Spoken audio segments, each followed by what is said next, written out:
Hi, everybody. Not sure how many I'll get in here to join me, but got the chat open, as always. Might pop on a little lippy before anybody arrives.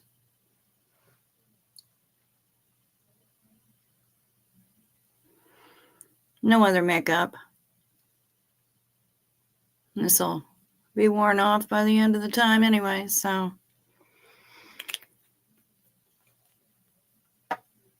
Did just get a message from somebody. She put it up a couple hours ago, saying that there's a family member involved with our missing person. The person from whom we have heard nothing in the last week. Rumor has it that there's a family member involved. Hey, Hef.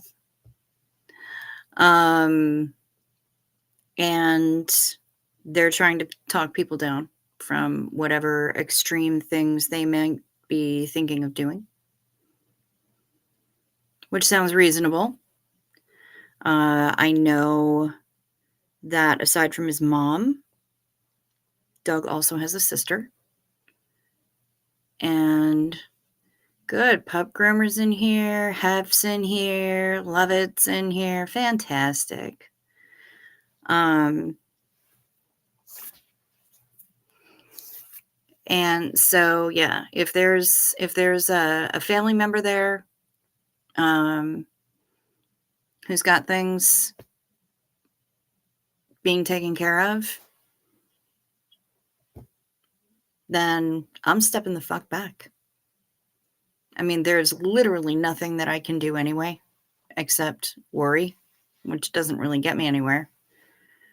Hey, Red. Oh, well, shit, Brian Lucas. Butter my buns and call me a biscuit. That's great. Yeah. So if he's got a family member involved, nothing we can really do. I mean, there was nothing we could do anyway, right? And if that family member is trying to talk people down off the ledge from doing things that are truly bonkers, then that's pretty fucking smart. So we are all worried, Red. And with every reason to be. Absolutely. The chat is still going on. And there's one person in particular who's saying some pretty awful shit because she's allowing herself to get spun up and completely out of control. She apparently feels as though nobody's paying attention, nobody's doing anything, nobody's working behind the scenes to try and contact anyone. And so the things that this person is saying is that, you know, all the people that say they're his friends are no real friends. And no, not her, Lovett. Her partner in crime in the Michigas earlier. She's saying that all of these people who say that they're her friends, they just want him dead. What the fuck? You know, like, why would you even say that? Of course, nobody wants him dead. Well, nobody might be going a little bit far. I'm certain that there are certain extreme people within the cult that he used to be a member. But other than that, I mean, I even watched, I spent 2 hours of my life today watching a ZDT video. And even he doesn't want him dead. Doesn't like the guy. Doesn't like the guy at all. But even he doesn't want him dead. Even he's saying that, he hopes he's okay. Um, and if Doug is in hospital, there's nothing we can do about it. If Doug had an emergency, there's nothing we can do about it. We are spread out throughout the United States and throughout the world. And there's nothing that we can do. Red's thinking, you would think his real friends and family know what's going on. One would hope. One would hope. And if what I saw is true, and I actually haven't looked, I suppose I probably could.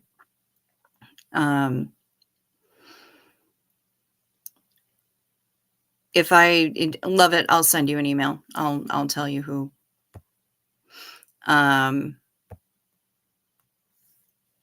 But if what I've been told in a comment is true,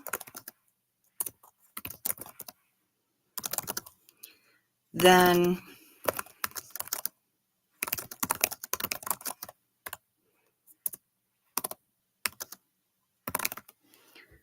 his family's got it on lock. I'm thinking it's probably the sister, but I don't know.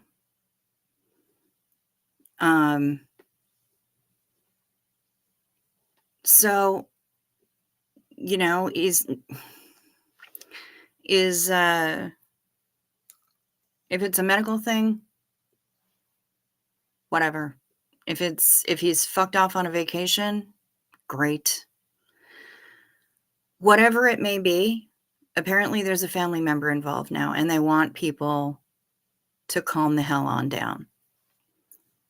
Which is, kind of what I've been saying from the start, because there's not a whole lot that we can do.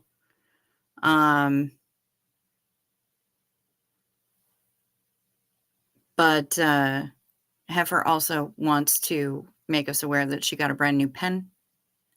I'm assuming it's a vape pen.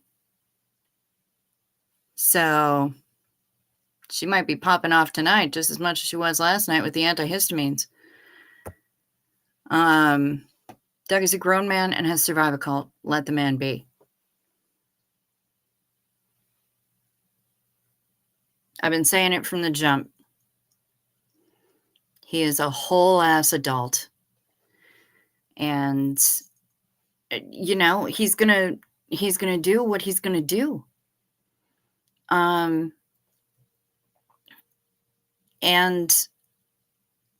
all I care about is that he's living his best life, no matter what it is that he's doing. Am I worried? Yes, absolutely. Because I care about the man. And I think I'm not alone in that. I care about the man on a slightly more sane basis than some people have displayed. And I am not willing to invade his privacy. I'm not willing to blow up his phone. And I'm not willing to do anything that would be truly creepy, because I'm not about being truly creepy. It's just not my jam. And I don't think it's his jam. And if he spent this much time on his own, I'm pretty sure he knows how to be on his own. He could walk away from YouTube as quickly and as cleanly as he wants, and I think he would be fine. He enjoys what he gets from speaking out against the cult in which he grew up, and I get that.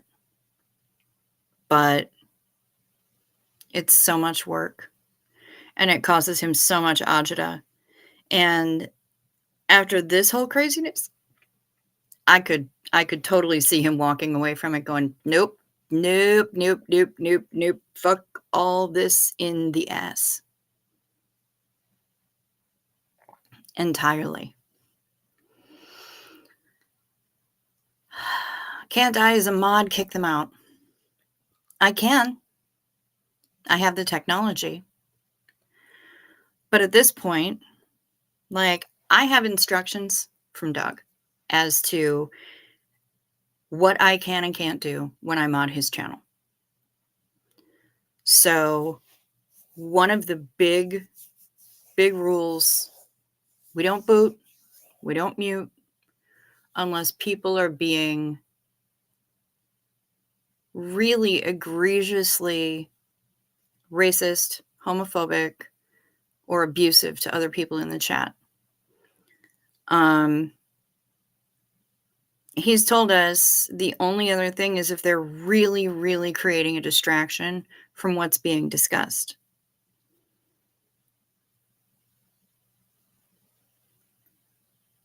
The person that's in there is not abusing other people in the chat per se. And she's not creating a distraction from what's being discussed on the live, because the live isn't happening and it hasn't happened. So I have my rules. And honestly, it's going to be there in all of its glory for him to see. As a mod, I can also only go back 100 messages. I pop in every once in a while, even less occasionally. I'll type something, let him know I'm still around. But he, as the channel creator, can go back and see all of it. And these people have given themselves plenty of rope. So I'm there to basically, me, Wendell's, Karina, we're there to make sure that things go smoothly, that we don't create another Goldie situation where we make the chat all about us, because it's not. And on Sunday or Monday nights, whenever he does Dazed After Dark, I'm backstage to star questions, sometimes to unstar questions. And he's given me a lot of latitude. Like, if I see something really cool that just needs to be up on the screen, then I can put it up on the screen. I'm sorry, I can't stop fucking with my bangs. So that's what we do. I could kick them out. I could boot all of them if I wanted. What's the point? There's only a handful of people in there at any given time. And usually it's almost everyone else in there has been reasonable. And she's the one who's been running her mouth and casting aspersions on people's asparagus and saying that they're not really his friends and they all want him dead, which is fucked up. And also, I think a savage misreading of the situation. So she said what she said. Let her own her words. We just want the best for him. Absolutely true. Absolutely true. I want him to be happy. I want him to be out there living his best life. What on earth is happening here? Shower knives? What is that? Shower knife. Shower knife. Psycho? It took me a second. Well done, Hef. Pup groomer, I think that describes the group of us that meet here and talk about our worry over him in a healthy way. Absolutely. Absolutely. And Red, you had said it before that you're glad I'm live. It's not being talked about in other places. You're right. It's not. In some ways, I understand that, like Reese isn't going to talk about it. She doesn't know him. So why would she make it a big deal? I get it. 100%. Laura. Hi. Good morning from Italy. To be honest, I don't want to be too positive, but if something bad happened, it would have come out by now. I think he's shocked and saddened by what he saw and reevaluating All of it. Yeah. Yeah. If he has suffered some kind of a medical emergency and is now in hospital, and he has family who are aware and are helping manage things, I would say that it's possible he hasn't had an opportunity to even see any of that shit yet. I'm still looking every day, and there has been no signal that my text messages or my Facebook messages have been received or read. I mean, I know they've been sent successfully, but there's no indication that they've been read. So, and maybe it's just me that he's not looking at messages from. Very possible. Mango says that because he's Apple and I guess Doug isn't, that he doesn't get the receipts that say that somebody has read your message. So he doesn't know whether or not Doug's read his message. So there's that. But if he has had an opportunity to see what's going on, and who knows, maybe he's lurking in here right now. And if that's the case, hey, bro, hope you're good.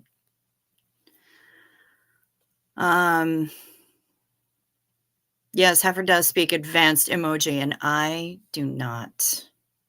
My Gen X ass cannot figure shit out sometimes. Lara said the same thing. Oh, I wasn't there. I wasn't there when she said that. Don't know if you were there when she said it. She said she just didn't know him like that to be asked to talk about it. Okay, then that's fair. That's totally fair. And I get why a lot of people aren't talking about it, because you know what? He was a loner. He was on the outskirts of SPTV, and that's exactly the way that he liked it. He showed up for the games of Werewolf, which was great, and seemed like he had a lot of fun with it. Yes, I know you're Gen X too, silly.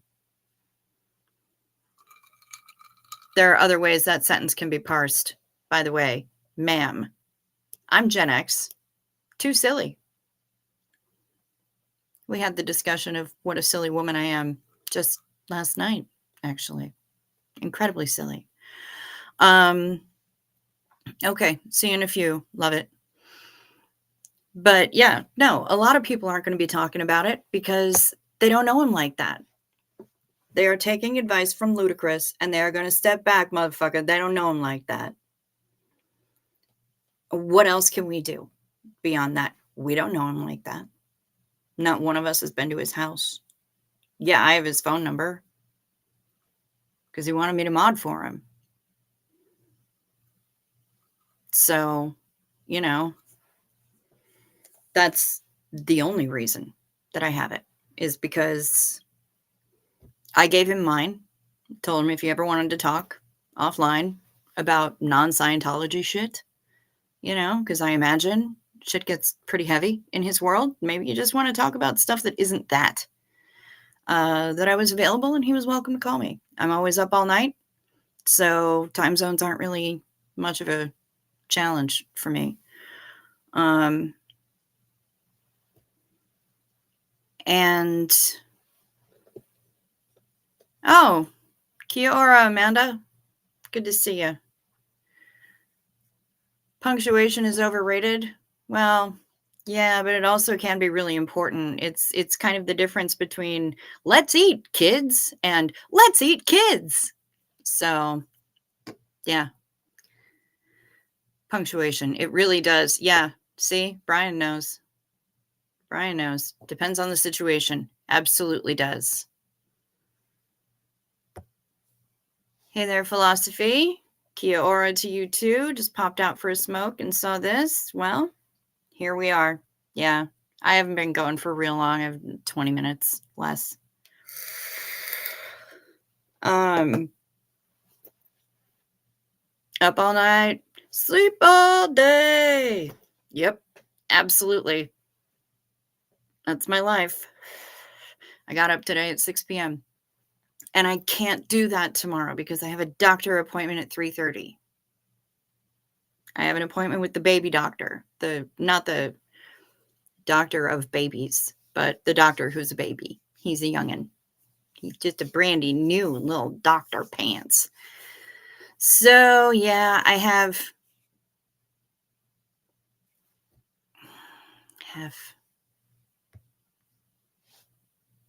when you were a teenager, you thought the words were hump all night, sleep all day. You swear to God. Yeah,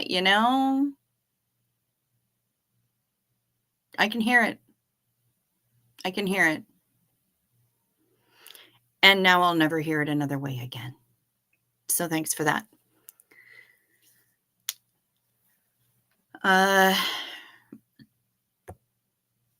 Brian's still on the punctuation thing. A college professor in lit class spent 15 minutes on the controversy, depending on where you're from, over the placement of a comma in a Keats poem. Wow. Okay, do you feel like that might have been a bit much, Brian? Maybe a little bit too much attention paid to that Keats? Yeah, fuck that lit teacher. Oh, shots fired, Hef. Shots fired.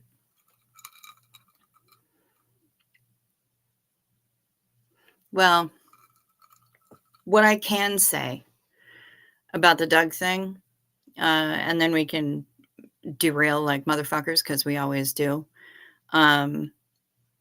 is that I have a bottle of really good champagne waiting to hear back that he's all right. And when he does, finally, when somebody gets word to me that he's okay, and I'm able to verify that for my own self, I will absolutely pop that bottle. And I'm not talking some bullshit sparkling wine. I have a bottle of Veuve Clicquot, waiting for an excuse. Doug is going to be my excuse. So when I hear that he's okay, and I'm putting it as when, because I have to maintain that kind of positivity. When I hear that he's okay, I'm popping that fucking bottle. And until then, stand by for a drink of drink. Xenu Marlene, motherfuckers.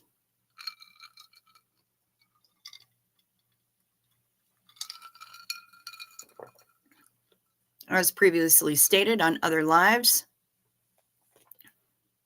that is not a giant glass of nothing but whiskey. There's ginger ale in there. I'm at a Beaumont. Got to get to the shop before it closes back in 15. After the last few nights, you're quite sure we'll still be here. Yes, ma'am. Yes, we will. So you go off and hit that shop before it closes. We'll be here waiting for you. Drive carefully.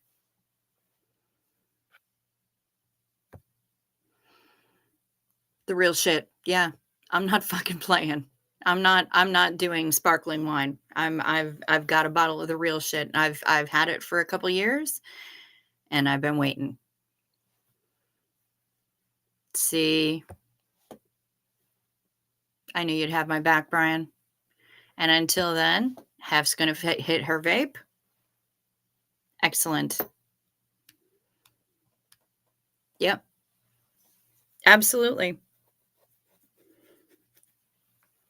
I've had that bottle for years.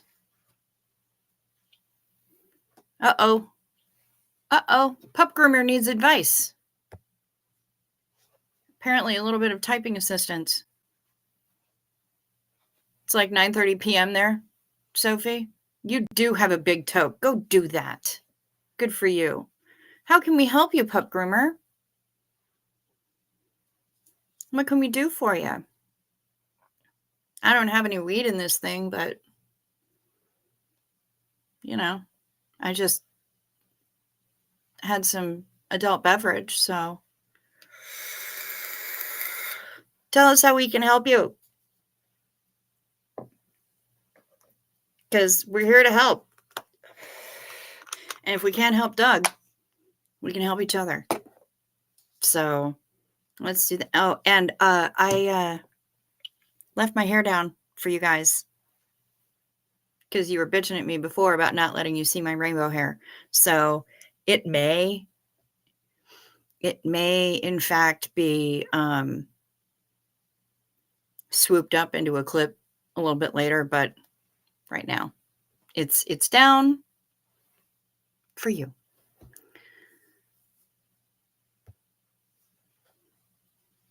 The O-rings have been puckering all over SPTV, you know, and I'm sure that's the case. I'm sure a lot of people have had their sphincters just slam shut at the mention of Doug Kramer, because by now everybody knows that it's a flap, as it were, and nobody knows what to do about it. I'm just glad that family got involved, because if that is in fact the case, as Kim said in my, sorry, I'm just trying to get light, not trying to block my face from y'all. As Kim said in the comment that she left 2 hours ago, somebody posted in Marilyn's group that a family member was involved and was trying to talk people off the ledge. So I don't want to go rummaging through Facebook while I'm online with y'all. But if you, if anybody else happens to see the post and might be able to quote something about it in here in the chat, that'd be faboo. I would really appreciate it. Otherwise, I'll just rummage around in there when I'm done. When I'm done here chatting with you. Ain't nothing we can do about it. Fact. That is a pure D, 100% grade A blue ribbon class 1 fact. Am I worried? Absolutely. Am I concerned? 100%. But there's fuck all I can do. I've done everything that I can do. What did you miss? Family. Wait, what? Shit, are you serious? But how would this person know it's all conjecture? As I've said, Kim left a comment on last night's stream. I think it was last night's. Might have been the night before. I don't know. But Kim White, who's frequently in here, she left a message. She must have left a message, left a comment, and asked if I was in Marilyn's Facebook group, and said that there was somebody in there saying that family was involved and that they were trying to get people to calm the fuck down and not do anything drastic. Again, I haven't seen the post. I don't know if any of y'all are in that group and want to copy pasta some shit in the comments. You're welcome to do so, or in the chat. I'd love to see it.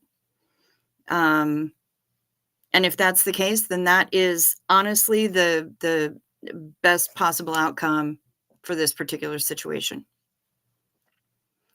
All right. Pup. There's Wendell's. Hey, sweet pea. All right, Pup Groomer. You've been asking how others get over the fear of going live. If that was an issue for any of you, what did you do? Yeah. Yeah. It has been. And the only reason that I decided to go live solo was because I needed to distract people in the chat from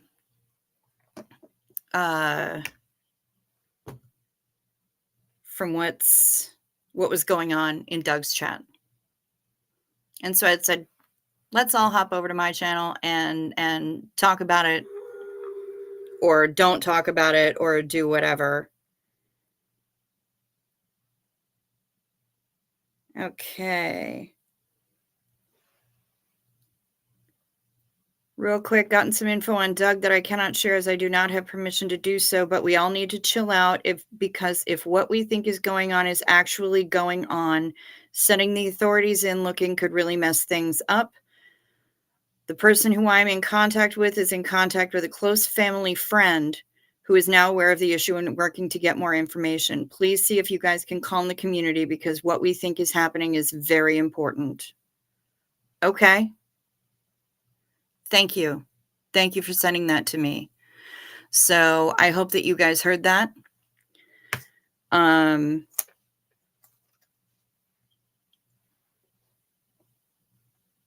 a close family friend who is now aware of the issue and working to get more information.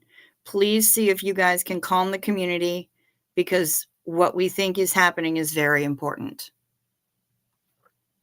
That's what we got.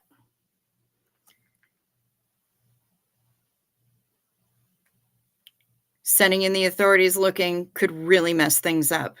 All right. Now we know. So everybody needs to come to fuck down and just chill out. Just chill out. There's nothing that we can do, and no amount of wargarble about calling the cops, about welfare checks, about anything else is going to be helpful at this point. None of it. So let's just let these people do what they do. Again, Pup Groomer, getting back to what you were saying. Sorry for the derail. So I just wanted to provide a distraction from the spiraling that was happening in his chat. So I said, come on over to mine. Let's all head over to my house and we'll hang out.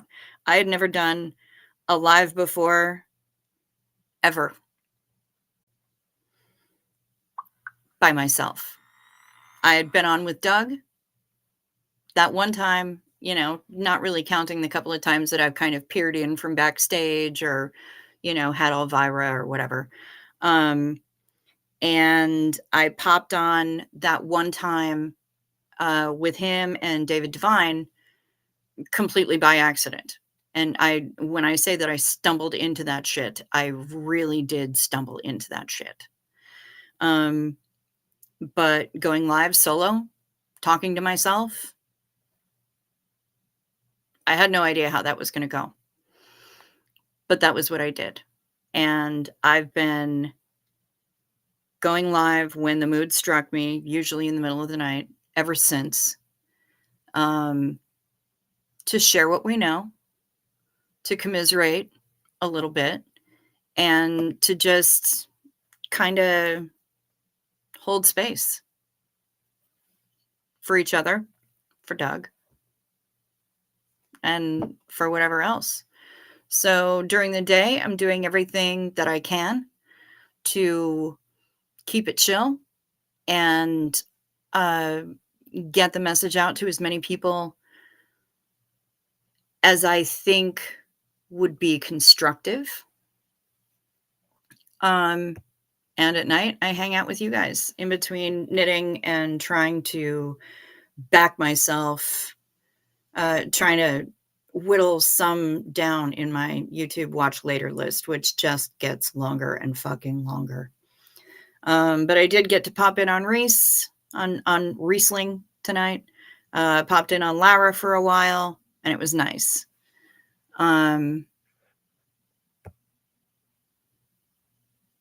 Brian says, I get nervous every time I go on live. You just got to get over yourself. I mean, and what that means is different things for different people. It really is.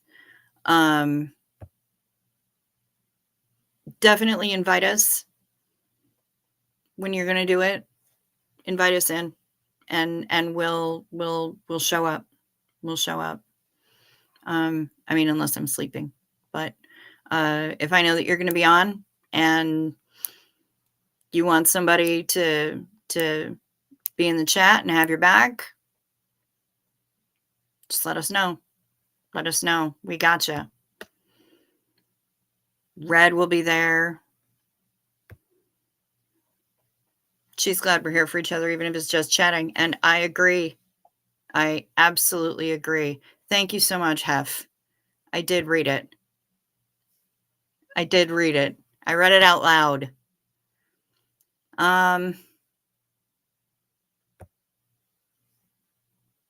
Somewhat cryptic, but I think because it has to be. And I think for privacy, especially for Doug's privacy, I think it's probably for the best that we stay cryptic.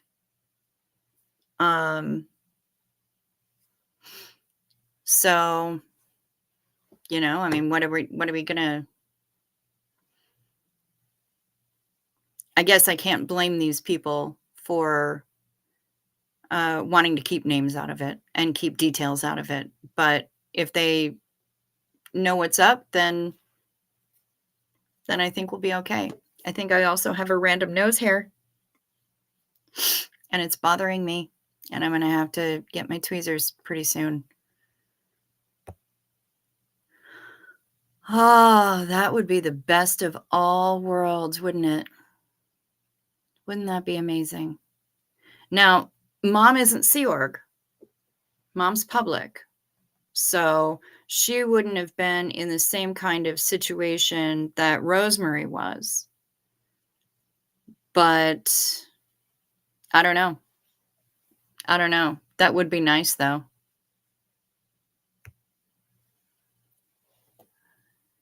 Maybe muting the crazies could calm things down. She's really just spinning herself up at this point. And I think a lot of people, when they go in there, they realize it. She's at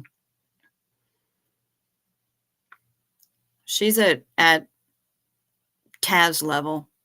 Like, seriously, she is a tornado unto herself. And I think that people are really seeing it when they go in there, because there's not a whole lot of reasoning with her, and she is going to be on that fucking ledge, and God forbid you try to talk her off of it.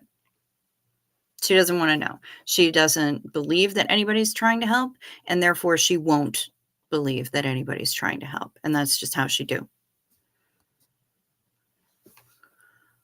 Wendell's, you get used to going live pretty quickly. I've done a few of my own lives, but go on heaps of panels most days. Was nervous first up. Now you're a live panel junkie. Perfect. Yeah, I have to say, as I've been doing this week, it's gotten a lot easier for me to actually hit the live button. Significantly easier, because it's not about me. It's, you know, the reason that I'm doing this full on is not about me. It's about the fact that we're all concerned for a person that we haven't heard from in a long time.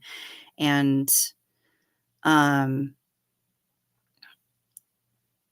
we're all here to kind of share in that concern and, you know, maybe brainstorm and figure it out. I agree that people need to calm down. I checked in on the chat and said hi to Peace Dog, but yeah, some people are really hyper focused on it and it's creepy. Yes. Yes, philosophy. That is absolutely the truth. Absolutely the truth. Your gut instinct, is it something with his mom? Think he'd drop everything for her? Yes. I think that too.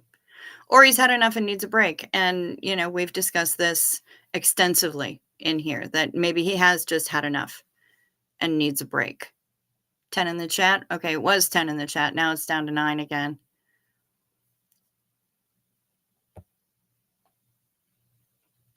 Don't get me started on my watch later list. Mine gets longer and longer too. Yeah, man, it's getting brutal this week because it's just been neglected. I mean, I've been over at the neighbor's place introducing my neighbor who's 12 years older than me to the Star Wars universe, because she had never watched anything except Mandalorian. So we finally got her exposed to that, finally. But I've been doing all sorts of other things, and I'm sending emails, and I'm replying to emails, and I'm, monitoring other stuff, and I'm, trying to formulate what I'm gonna post next on stupid Bookface to promote my goddamn business, even though that really hasn't been doing a whole lot to help me promote my goddamn business, but I would like to get some business so that I can afford to do things. But yeah. So I've been busy. You'd be nervous. You don't think that you could do it, Sophie? It's amazing what we find that we can do when the focus isn't necessarily on us. Like, I realize I'm the one who's here on the screen. Dirt, dirt, dirt. Of course, the focus is on me. But I'm busy telling stupid stories about falling down in the middle of the street in front of, one of the most primo ballerinos of his time. And rather than hyperfixating on what's the worst that could happen as far as Doug goes. And, again, I'm creating a diversion. And doing that, well, that felt like the right thing to do at the time. And it still feels like the right thing to do. I'm not seeking glory for myself. I don't have any illusions about my level of charisma or draw. If I have more than 40 subscribers, I honestly haven't looked, but if I have more than 40 subscribers at this point, I'll be fucking shocked. Nighttime meds. Xenu.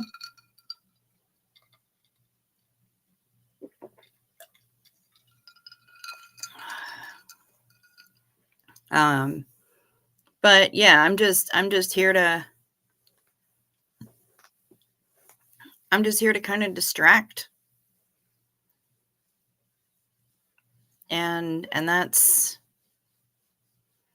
all I'm doing. And I'm also, again, now that I've been coming on more and more, I realize that you guys need this outlet too. And because there's no place else constructive to discuss it, if we tried discussing it in his chat, we'd get shouted down. So we discuss it here. My house, my rules. I can boot anybody if I want to. Haven't needed to yet, but I can.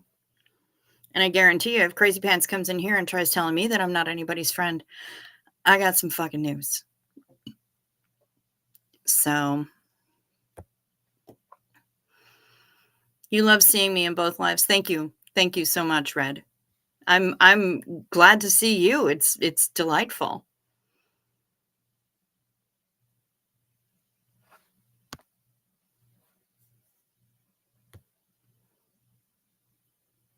It's none of our business. As long as he has support, I'm happy. Yes.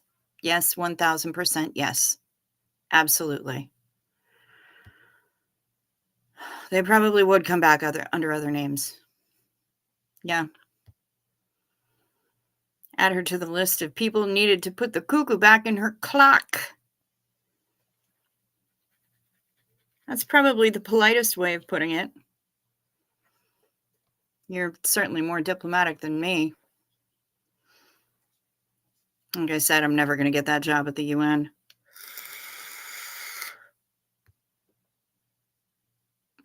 Yes. Yes, Laura. Yes, she is.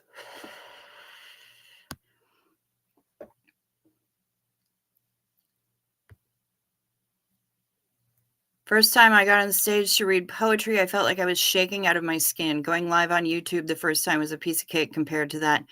No shitting. I got to tell you, this has been a hell of a lot easier than getting up to sing karaoke. Even in my favorite bar where I know everybody in the audience and the KJ and everything, it's still easier than that. When the people are there in person and can actually pelt you with rocks and garbage if they feel like it, this is a little bit safer. Does this make me a keyboard warrior now?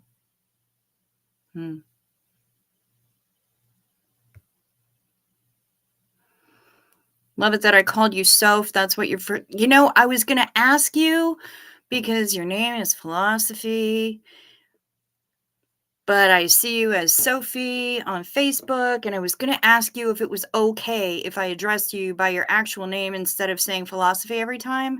I was going to ask you if it was okay if I did that, if I had permission to do that here on the Tubes of You.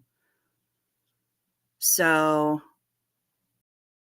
this is me asking if I mean, apparently I do, but I hope so.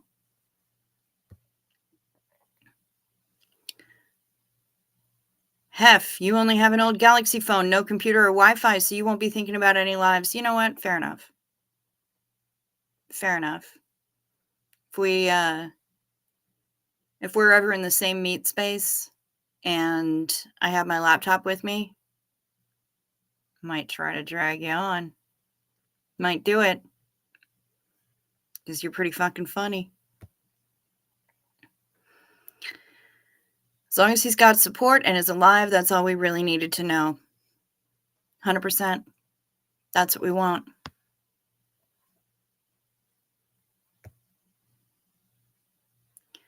I want to do a live about why I have a service dog, what tasks she does for me, and what the differences between emotional support and psychiatric service dog is. I think that's fucking brilliant. And I think you absolutely should do that. And if you want to do that live, I'm certain that we would all be here for it. That is absolutely brilliant because a lot of people don't understand the difference between those things, and they feel like, you know, their emotional support rabbit is going to be able to go on the airplane with them and not be in a cage, and it doesn't work like that. It just doesn't work like that. My emotional support mink has to stay in a carry box if I'm going to take it on public conveyances. Whereas a psychiatric service dog, which is actually trained and certified and everything else, absolutely can and should be outside of the box. Service dogs are amazing. Service animals are amazing in general, especially, I mean, not to put down emotional support animals at all. Not at all. I have an emotional support unicorn right here. I know, she looks very sad, doesn't she? Ella, she looks very sad. She's not actually. What did you get on your mouth, young lady? She's been drinking my coffee again. Or she's gone out for blood, because sometimes when you mess with her people, she has a mohawk. When you mess with Ella's people, she gets very, very mad. Rawr. See? So I honestly can't tell if that's coffee or blood. And I think she's been hunting in the middle of the night because that was not there a couple days ago. No idea what happened, but now I really want to know.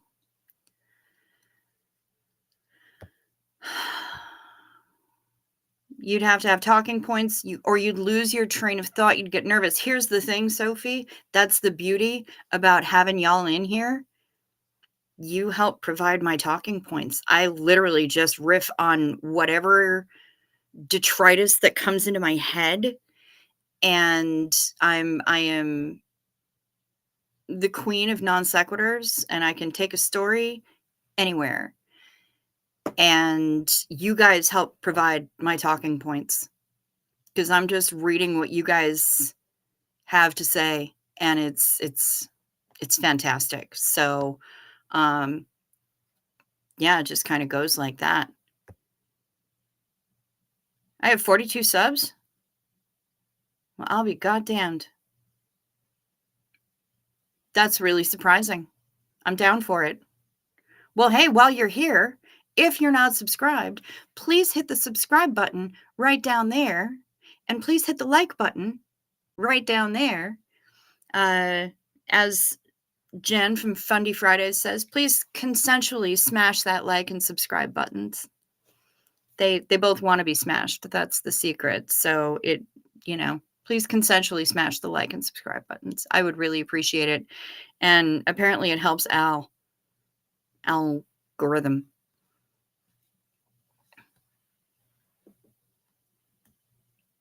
You have 2 subs, no videos. Wonder who the two weirdos are.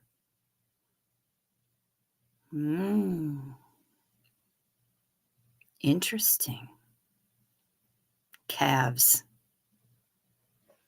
They're calves. Love it. You're the same. No vids, 2 subs. 2 subs, 1 cup.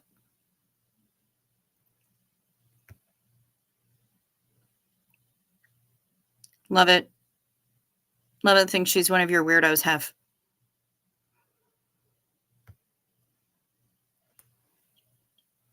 I am providing a space.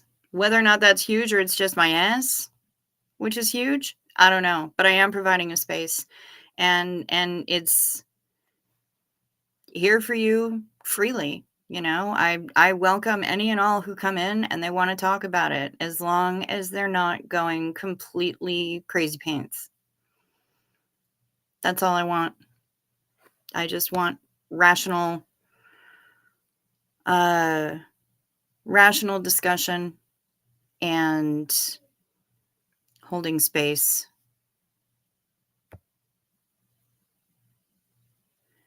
No real updates on the D. We all want the D. Some of us more thirsty than others, as was apparent last night. Except for the thing that got posted in Marilyn's group. And I can replay crew. I have my own replay crew. That's fucking adorable. I love it. Yeah, just play the gap at 2x and have me sound like a chipmunk. Rock that. Fuck the UN. Oops, sorry, not sorry. Girl, you fuck the UN. No, thank you.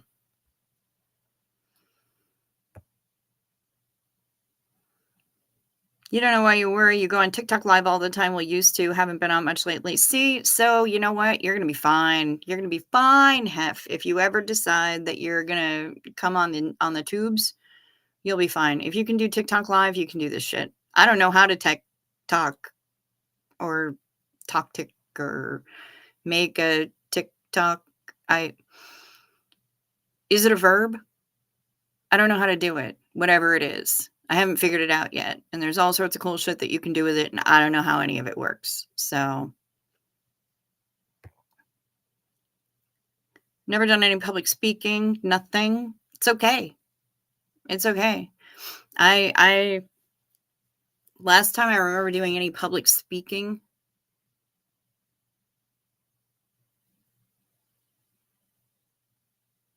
seventh grade.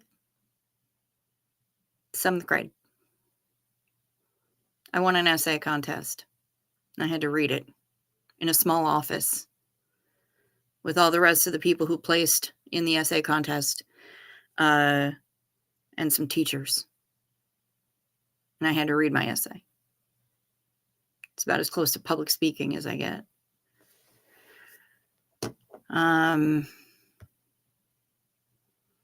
Yes, I did read a message from someone just a few minutes ago, Amanda. So if you haven't caught that, let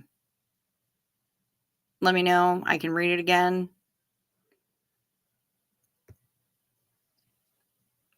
Jen, you can do it! Just make sure you have a few supporters. I'm excited for the subject matter. People need help with it. Yeah. What she said. For sure. 100%. Because that's absolutely what we want. We you know, it's the content, in your case especially, that's important. And you're the expert on your dog and what your dog is trained to do for you and how your dog helps you. So yeah, that is important. And it's good information to have out there. And yeah, as long as you've got your supporters, go on with it, sister friend. Make it happen. Make it happen. Yes, I can call you Sophie. You don't mind. To be honest, it's weird being called philosophy, but you don't mind. All right, cool. Thanks. I feel better about that. I always ask. I have nicknames. I create nicknames. I shorten names, and yet, I mean, my name is Cricket. Everybody calls me Chow. I get that because my screen name, which is from a long time ago. But, most of the people in meat space were here. They call me Bug. I am Bug. Yes, I am Bug. If you see me on Discord, it'll say, and I post anything, it'll say, yes, I am Bug. Or it'll say, I am Bug. That's how I show up in Doug's Discord, for sure. And on all the other Discords I'm in. I'm in Jordan and McKay's Discord. And I'm in a Discord for a certain segment of people who use the news aggregate website called FARC, FARK.com. So I'm on there too. How is the chat still open? Laura Amato wants to know. I still don't understand. To be on it, it means never getting out in a week. Yeah, well, I mean, for me, I just left the tab open so I can pop back in there any damn time I want to. And so that's easy. I think that's what most people have done, is they've just left the tab open in their computer and keep showing up to, whenever they decide to check in, or whenever a particular person decides she's got to go all ranty ravey. And, I think that's her personal wailing wall these days. And, fine. Don't care. Let her. She wants to be bonkers all by herself and show her ass to the entirety of everybody who shows up. Let her. Stand by for a drink of drink.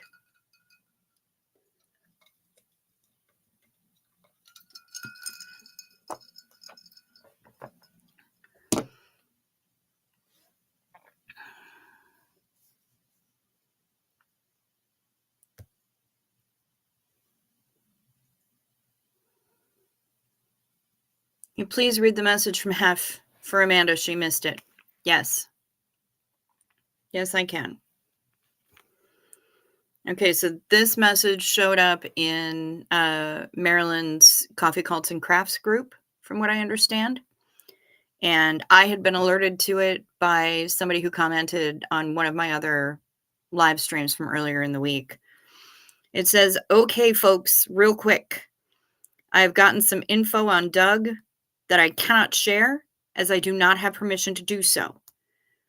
But we all need to chill out, because if what we think is going on is actually going on, sending the authorities in looking could really mess things up. The person who I am in contact with is in contact with a close family member who is now aware of the issue and working to get more information. Please see if you guys can calm the community, because what we think is happening is very important. And now you have all the information I have.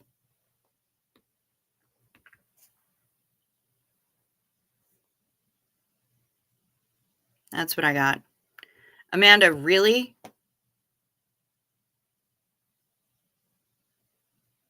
Oh my God, I woke up this morning waiting for my coffee to brew and it finally hit me.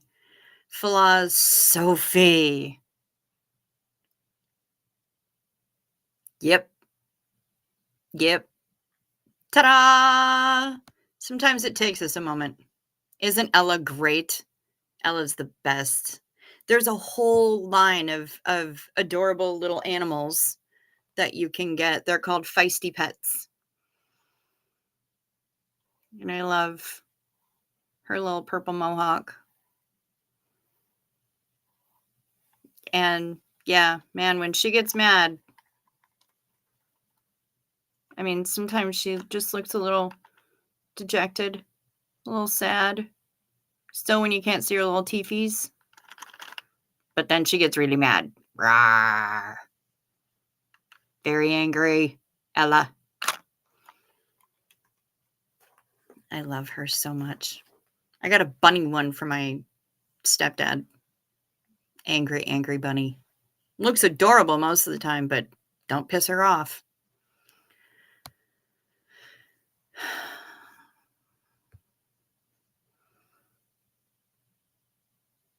Retired Red is an emotional support human to a little old man dog. Aw. That's very nice. I'm sure he appreciates that. Gotta have the thumbs. Gotta have those thumbs. By the end of next week, I can do a gua sha live. Ooh, and I will. I absolutely will. You have my word. We'll do more skincare stuff.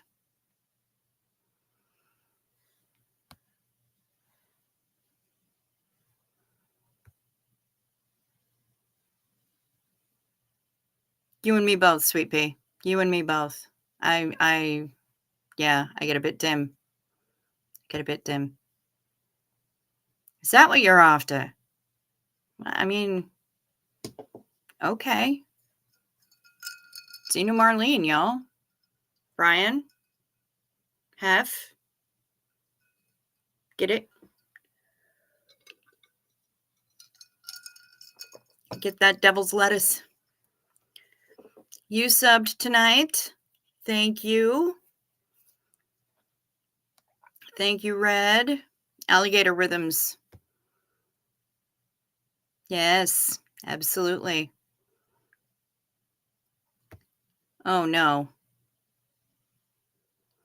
My little heifer just took a flying leap off the back of the couch and kerplunked between my back and the back of the couch. Like, I swear she said, wee, as she jumped. How old is this little heifer?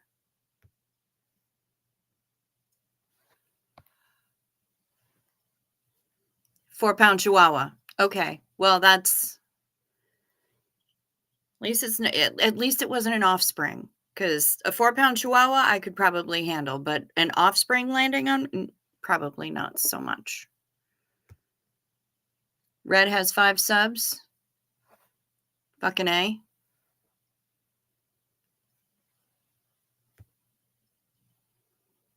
We're all crazy pants here. Careful. That's almost that's almost Alice in Wonderland. We can't go to Alice in Wonderland because then we're going to invite the Scientology freaks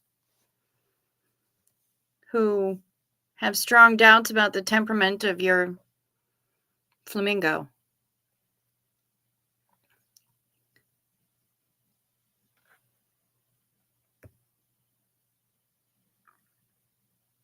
It sounds the same philosophy, so that's understandable. A few people have got it. Doug, obviously, and Kelly Copter knew it was Sophie straight away. Oh, bless Kelly. Kelly's amazing. She really is just the best.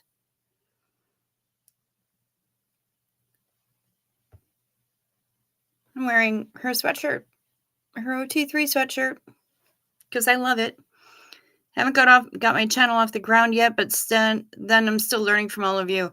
Well, you know what? What you're going to learn here is short attention span theater and Randomalia 101, because that's just kind of how I roll. I mean, we're up in here talking about butterfly nipples, for the love of God. So, you know,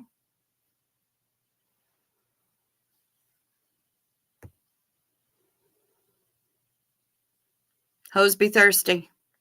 Doug does like rap. It's true. TikToking. Is that what it's actually called? TikToking? No matter who it is, as long as he TikToking. Or should I go more up to date and, semi up to date and be like Kesha as opposed to like old school Salt and Pepper, which is what that was. Boats and hoes, boats and hoes.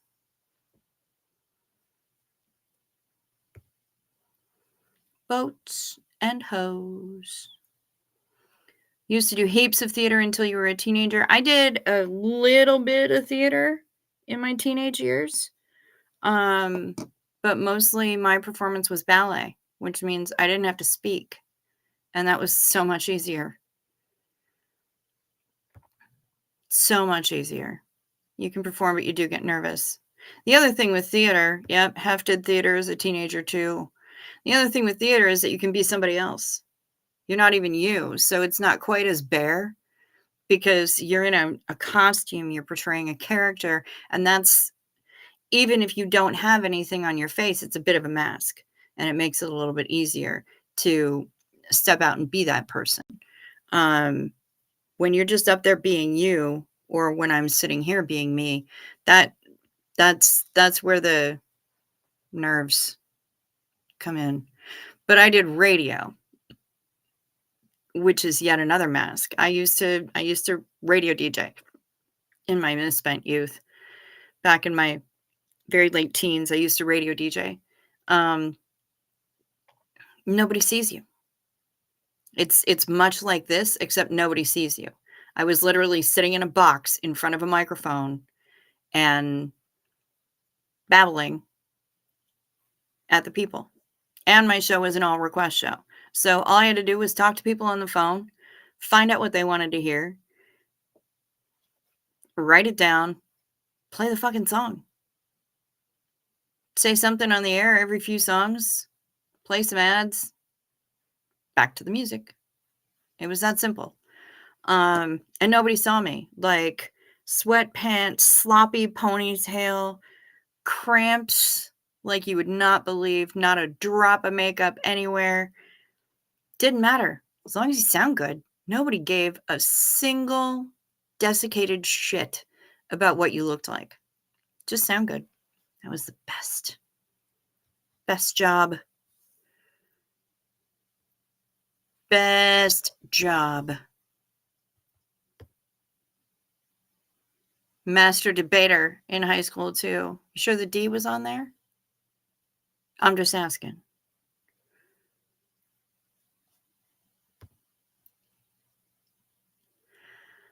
Brian recently did an open mic poetry reading, first time in 30 years. Lord have mercy.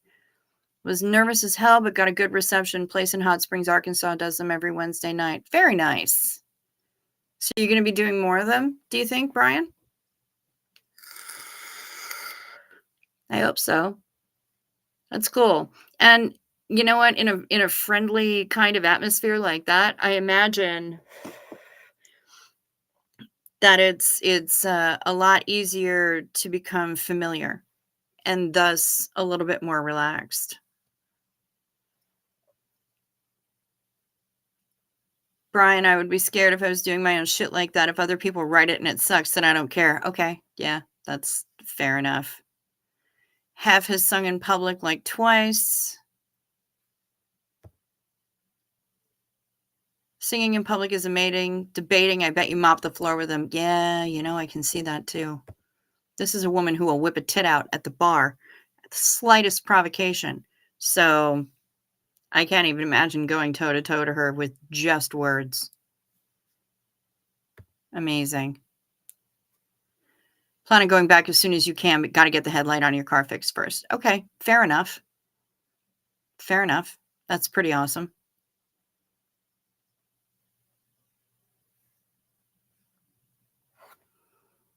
What else do we got here?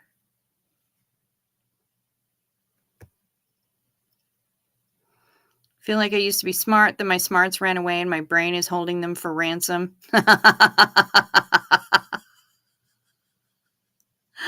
Oh, girl. I've never heard it put like that, but you're not fucking wrong. Master debater. Ha ha, say it 3 times fast. Philosophy replies. Amanda, you're filthy. We like filthy up in here. We're down with it. Inappropriate. Amanda got the joke. Retired Red. When I first had to speak in public, someone told me to believe that you have important information to share and the audience needs it. It helped. Okay, so they didn't do that cliched picture everybody naked, because that doesn't help. That doesn't help at all. It's just going to make me start giggling if I'm picturing everybody in the audience naked.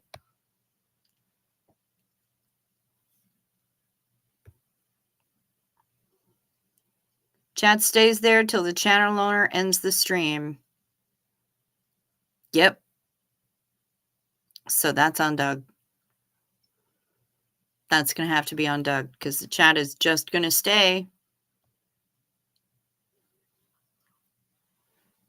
Red, you can't find his no-show live. Laura, it's okay. You don't have to drink. Have a snack, whatever kind of snack you might have in hand.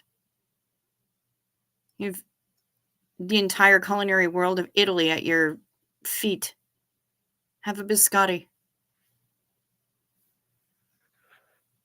That was a little stereotypical. I apologize. If you really want to find the live, I can help you with that. Have an espresso. 10 a.m. here. It's 10 p.m. there. Does that count? Yeah, it does. It's Russia somewhere. Drink your vodka. Eat your vodka. There are sober children in Russia. You can't wait for that squashy live, that gua sha live. I am sure that I want you to take another hit, Hef. Do it. Kerplucht? Kerplucked? Kerplucht? I'm going to need a pronunciation key for that one there. Inappropriate adjacent Amanda.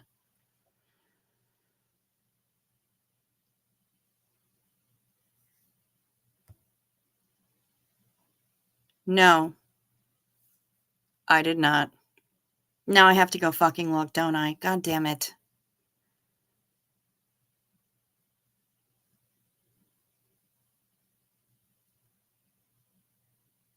What the fuck?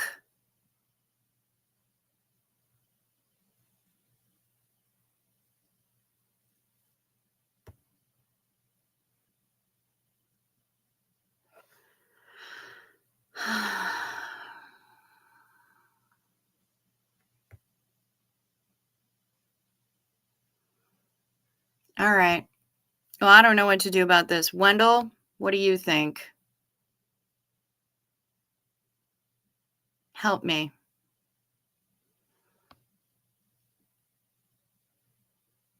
Yeah, I don't recognize this person either.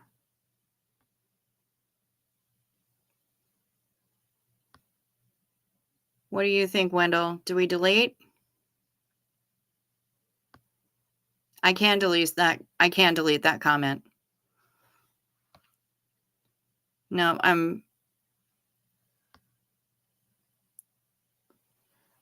love it. You can't? Yeah, no, I'm reading as quickly as I can.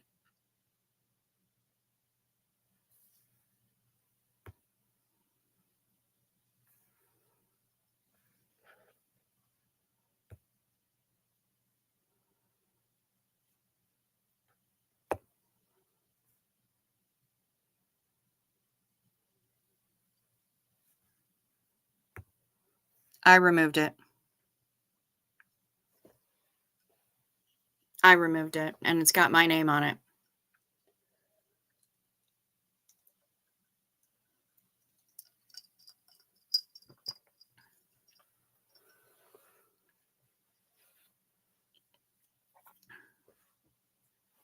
I'm happy to take the hit on that.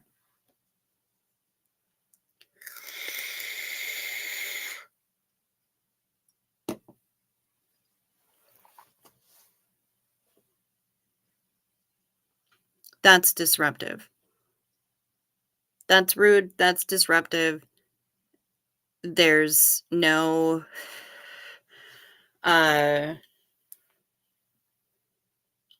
unless somebody comes to me. Yeah, sorry guys, the hair's going up. Unless somebody comes to me with verifiable evidence that that's the case. Amy saw it. Amy saw it. Sorry, Soph. She saw it. I don't know what that's going to mean for us. Her response was almost rational.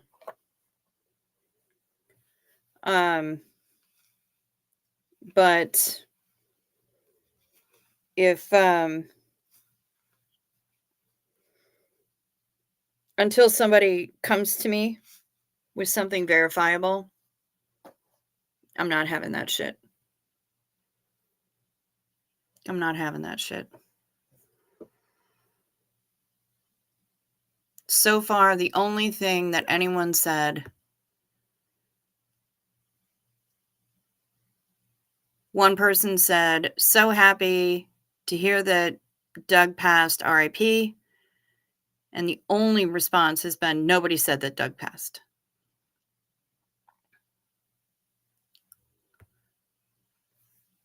So that's all that they're saying right now. That's all we got. That's all we got. And really glad that the others weren't in there, because right now, so far, it's been one person who said it. Boy, I really did fuck up my bangs when I trimmed them, didn't I? One person said. And it got taken down, and I'm really glad that you alerted me to it, because I'm not fucking around with anything like that. You give me verifiable news, you give me actual information, that's one thing. I don't have that. I ain't hearing it. Don't go fucking around like that. I think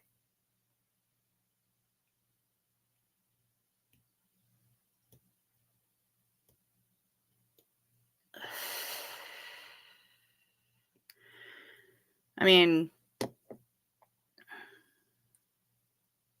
yeah, so far nobody said anything to me about it, and I would think because of the people that I've been in contact with, that somebody would have said something to me. But since they have not,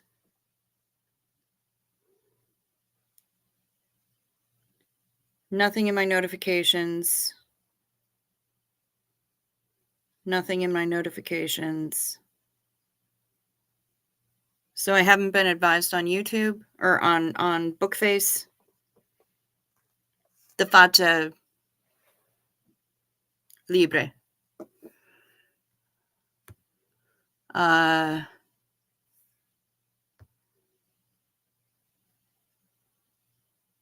Beauty. Just saw the email from Jess. Haven't gotten an email from anybody else. Nope. Unless I get something verifiable, then I ain't having it. 12 people in here now. Hey, everybody. Amanda, don't let them. Don't let them. Don't let them got you all kinds of upset. We're already all worried. And that's understandable. Don't let some ass cactus who probably came over from another channel that likes to stir some shit, don't let them get to you like this. Don't do it, Amanda. Let it roll off, because again, until we have something verifiable, I'm not taking anything that anybody says, especially in that chat, as any kind of truth.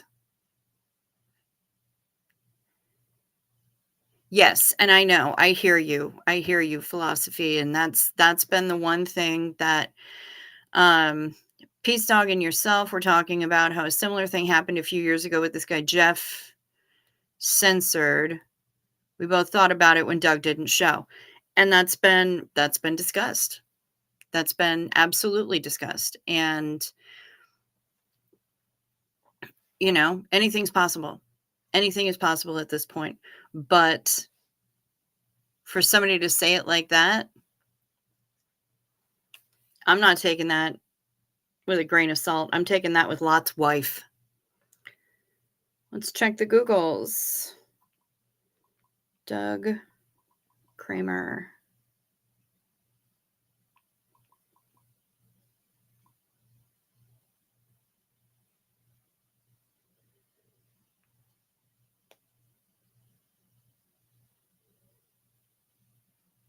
"74-year-old man in Chicago, 43 of Fort Wayne. Doug Kramer, salesman in Salem, Oregon.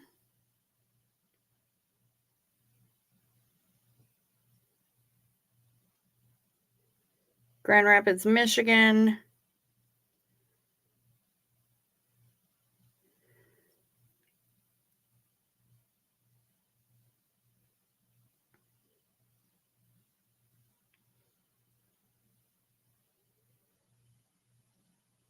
Something from 2021.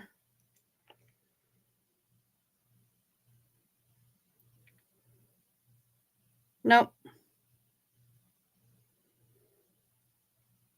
Nope. Don't see anything. I see nothing on the Googles about it. I see nothing anywhere else about it. I think it's a lot of nonsense. So until we have evidence otherwise, it will remain a lot of nonsense.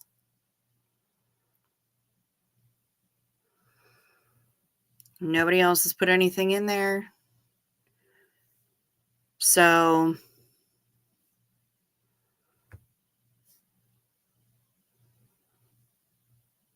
I don't know if it would actually be himself under, a sock puppet account.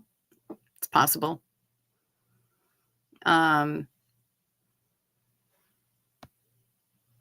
But yeah, I wish you hadn't seen it too, Soph, except that you were able to alert me to it. And I'm really glad that you alerted me to it. Because that is a lot of bullshit. So, gosh, we had 2 more in here for a while, and now we're back down to 10. Hi, everybody. Whoever's in here, please hit the like button. Please subscribe. Get me up to 43 subscribers. It's exciting. Fuck. After that, y'all, Xenu. Stand by for a drink of drink. Marlene, whatever fucking trigger word you need to use. Have a snack. Laura, get yourself a treat, an espresso. If the devil's lettuce isn't your thing, if the alcohols isn't your thing, have a potato chip. Have a bit of chocolate. Indulge. Take a deep breath and indulge for a moment.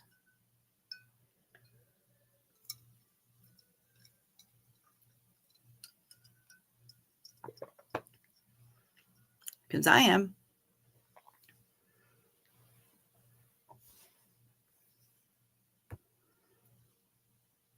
That's exactly what I think.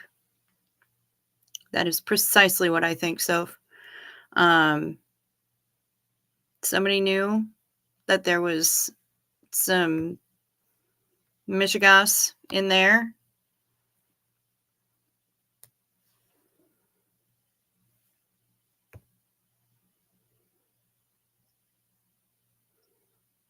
You can tell it's a troll because of the words used and how the sentence was structured. Yeah. Yeah. For sure. For sure, Brian.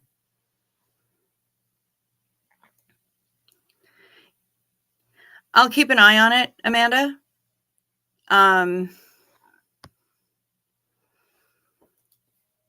But there's only so much later that I'm going to be able to do so because I do have to get some rest tonight.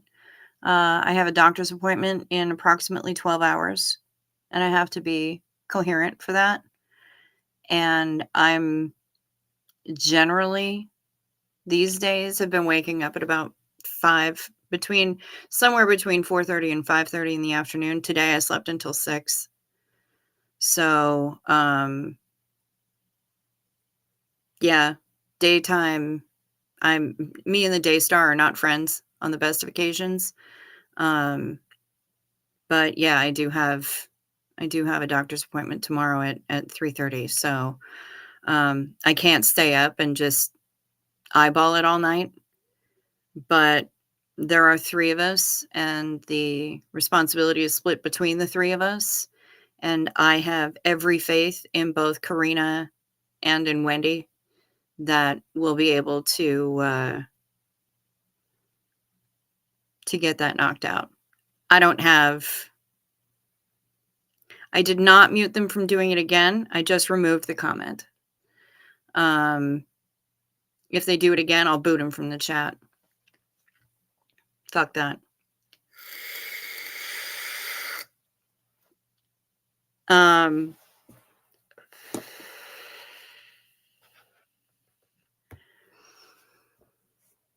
but please, please, please, Amanda, never ever apologize for asking.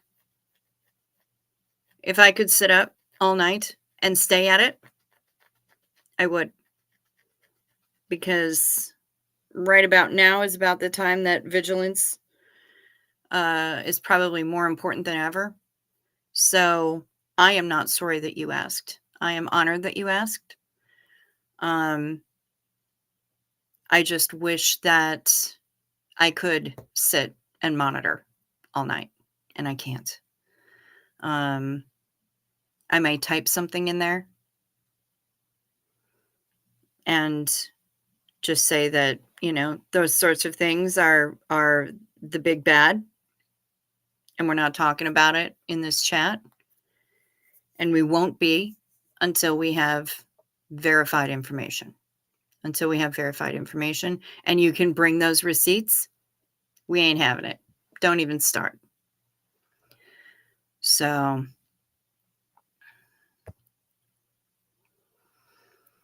also the tone, being a poet, you pay attention to tone. Absolutely, Brian. Hell yes, you did. Hell yes, you did.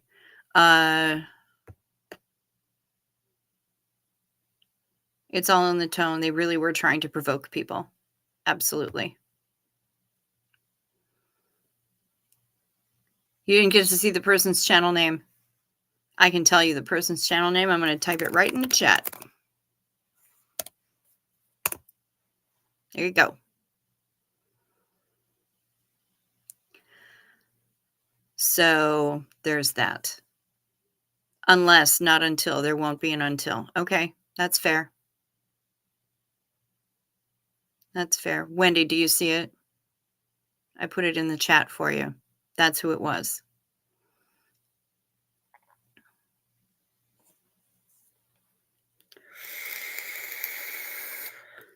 They're probably not even lurking the chat anymore. They probably figured they'd just drop a bomb and run. Really think it was him? Soph? You really think it was him?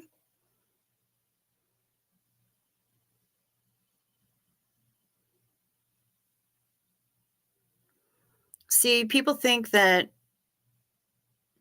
and he did say that that's what he thought had happened. But I really do think he's, whomever it is, whomever Danger Man 5 is, I hate to even say it out loud, whomever that person is, obviously they're trying to stir some shit up. I get it.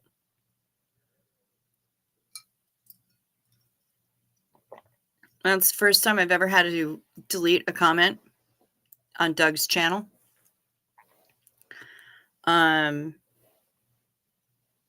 Because as Wendy can attest, and I'm sure as Karina can attest if she were in here, he lays out his guidelines for his mods. He doesn't want another Goldie. He doesn't want anyone who's going to be just randomly blocking people, who's randomly muting people, putting people on timeout because they feel like it or whatever. And he's told me in particular, and I don't know if he told you this, Wendy,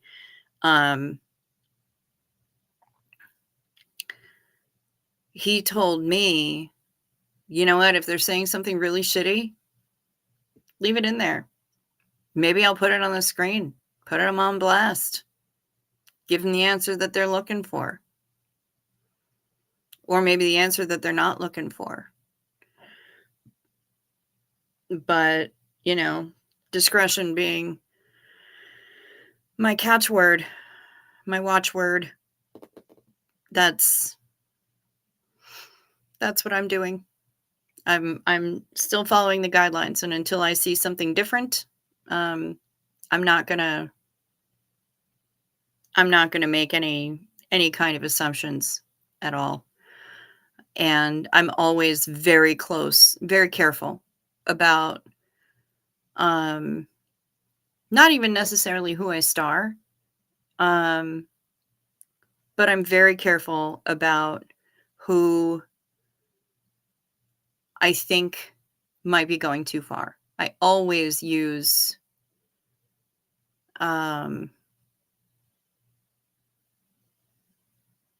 very loose judgment when it comes to that, because what's going to bother me isn't necessarily going to bother Doug. I haven't been through half the shit that he has. I haven't had to suffer the kinds of attacks that he has, and I haven't had to suffer the kind of indoctrination that he has. So, he's probably significantly more tolerant of bullshit than I am. And if I'm working on his channel, I have to honor that. And if I don't honor that, I have no business being there. So,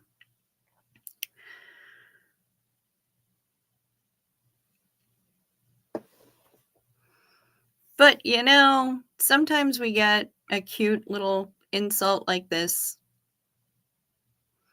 One of those nonsensical insults that we've had around since forever, fart knocker. Who goes knocking on farts? How do you even find them? It's like when I was a kid, we would tell people to go fart in a mitten. Why did we do that? I mean, it's funny. Go shit in a hat. Piss up a rope is kind of funny. But go fart in a mitten has always, like, it's only now, I think this happened this year, that I'm able to say that with a straight face, because it's fucking funny.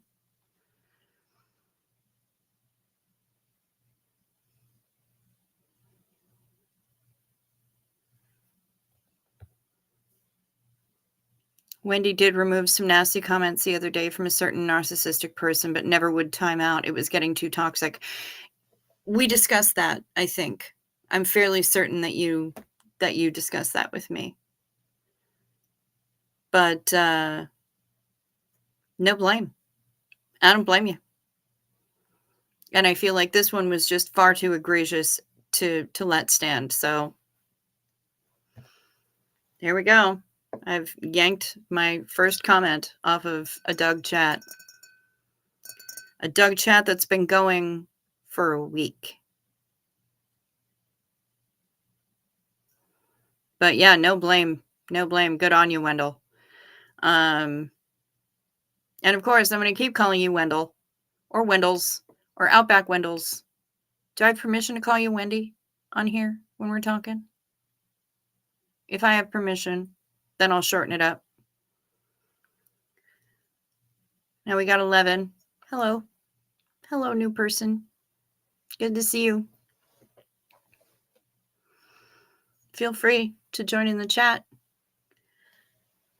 I have a speck caught in my throat.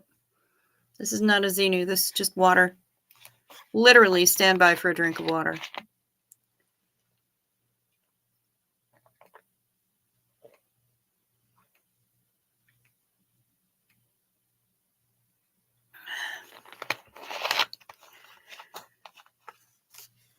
One thing my doctor's going to be pleased with is that I am hydrated as fuck. Imagine what psychologists would say if they analyzed the chat from the week. Jesus, behind the couch. I can't imagine. You think Mr. Fartknocker was lurking. Well, if he was, I'm sure I'll be trashed out in a video pretty soon. Okay. Nothing to hide. Don't care. Not particularly stunningly attractive. Fat. I mean, what kind of ammo do you need? I can give you all of it because I think all that shit about myself every day. So, whatever.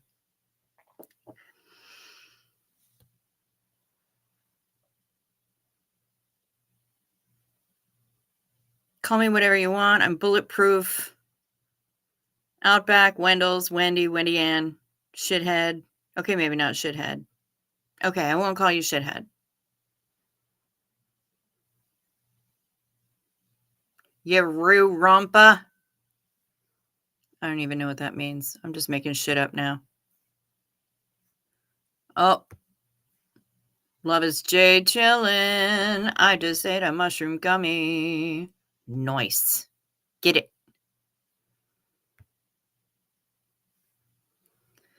Did you just use Wendy? Do you have one of those fancy Men in Black flashy things to make us all forget?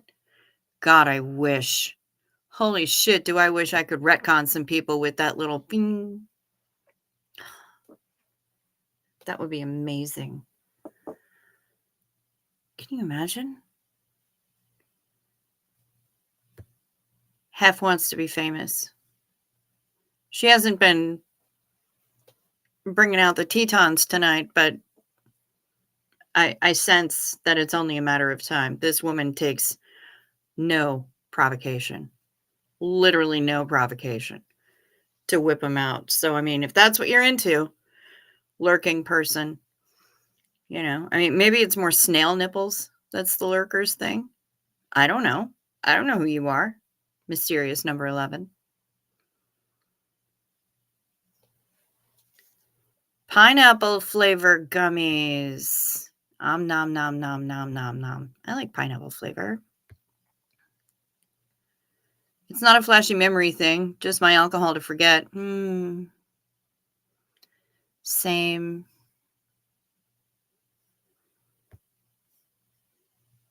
Hef did have him out last night. Oh yeah, she was. There they are. There they are. She's getting them out. She's getting them out. God, it's a good thing we don't have any PIs around here. It's scary. Oh, I didn't say the word. Sorry. And it sucks because I kind of want another drink. But all the ice is in the other room.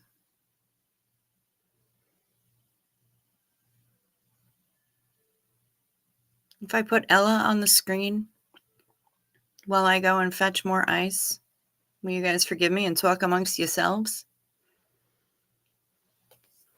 I mean, amongst yourselves and heifers hoo-has. No, not heifers hoo-ha. We're leaving the cow cooter alone. Heifers fun bags.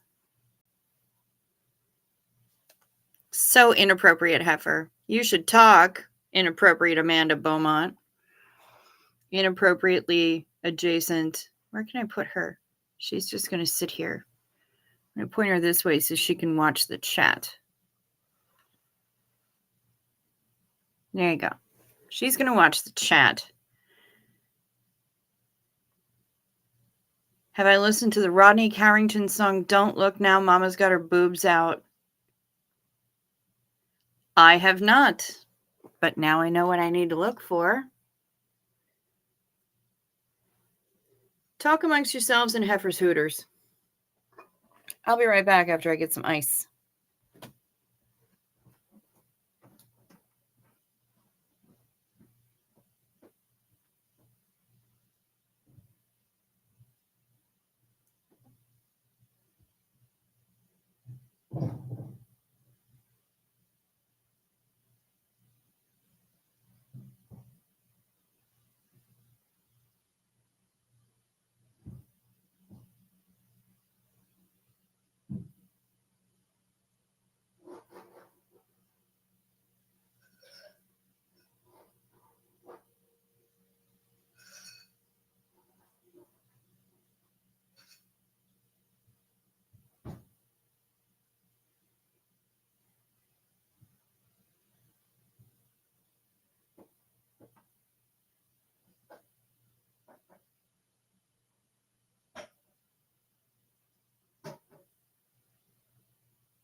What did you tell that poor innocent creature while I was away?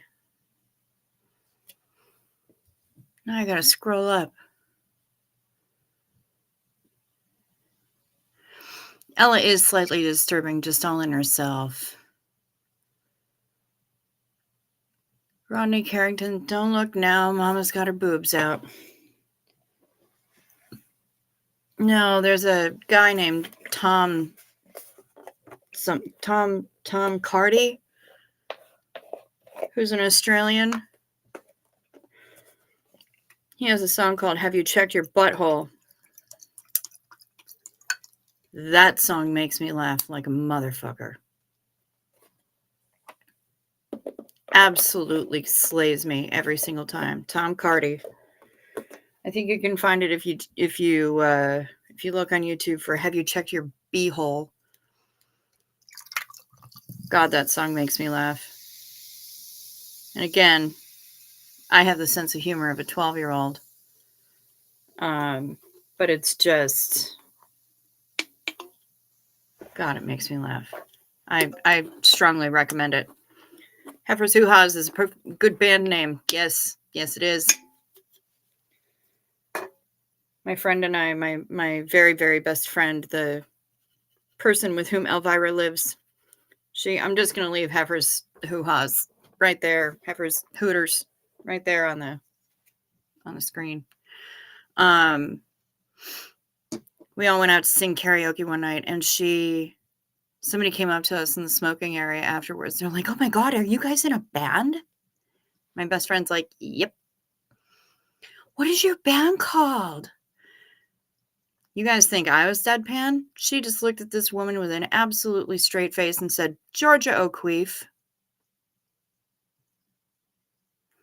Just kind of blinked at her. She's like, "Oh my God, I'm going to be looking out for you." Please do. If you get too bored, Heifer and Amanda will get more inappropriate. Yes, absolutely. Get you a beer, Amanda. You okay with Ella? You going to be all right there, poet? Heifer has her boobs out all over the interwebs. Woohoo! X-rated inappropriate stuff coming soon to a screen near you. Yes, Ella is horny. Triple X Xenu. Xenu. Come to Big Mama's house. I'll crush beer cans with him. You know, I believe you would. I absolutely believe you would. Get some water, Red. You might need them. You might need that water. Oh, yes, I'm well familiar with peaches, Sophie. Yep. Fuck the pain away. Yep. Very, very familiar with peaches. What else is in the teaches of peaches? Huh. What? Right. Mm-hmm. Let's get Rando. Have I ever used a pendulum? No, but I've been very close by when other people have used them. Um, I don't tend to use divination tools. I used to have an absolutely beautiful tarot deck. Just stunning. And I think it's one of the things I lost in the fire. Um,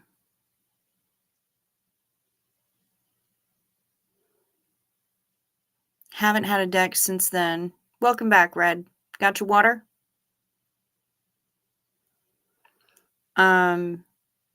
Yeah, I don't tend to use really divination tools other than my own intuition.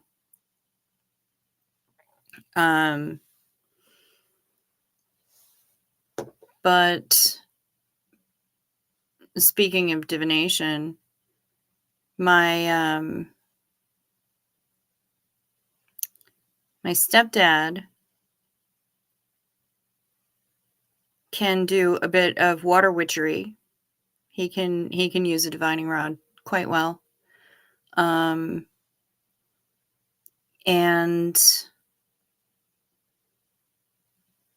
there's a little bit of precog stuff. I don't know that I really got much of it, but mom had a lot of it, has a lot of it. So that was something that I grew up with. I'm just totally used to it. Talk of such things doesn't really freak me out anymore. You know, I mean, we all had our little Ouija board moments when we were kids. But I never really had anything freaky happen that was going to scare me away from them forever. Oh my God, which board?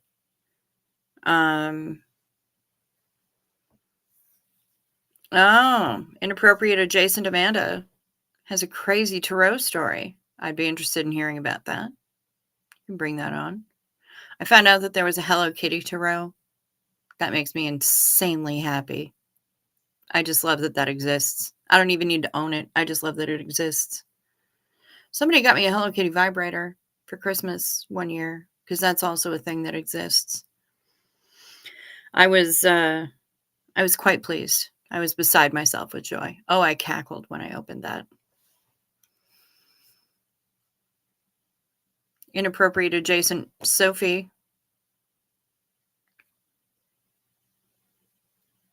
Which also circles back to last night's conversation.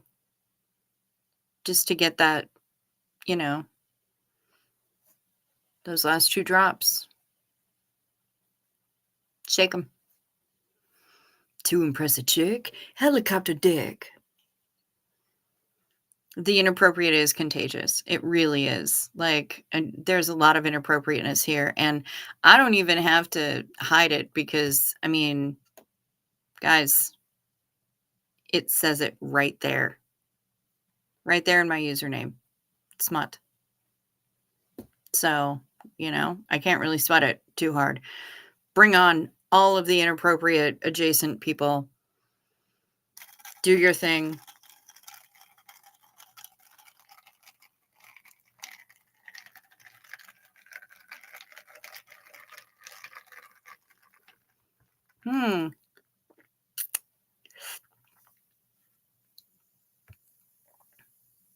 One of those told me I was pregnant and the lowlife baby daddy got hit by a car while riding his bike. Still waiting on that last part. Ooh. May I assume that you're talking about a Ouija board? Sounds more Ouija board kind of exposition than it would anything else. It's an awful lot to be told by a pendulum. Or a tarot deck, for that matter.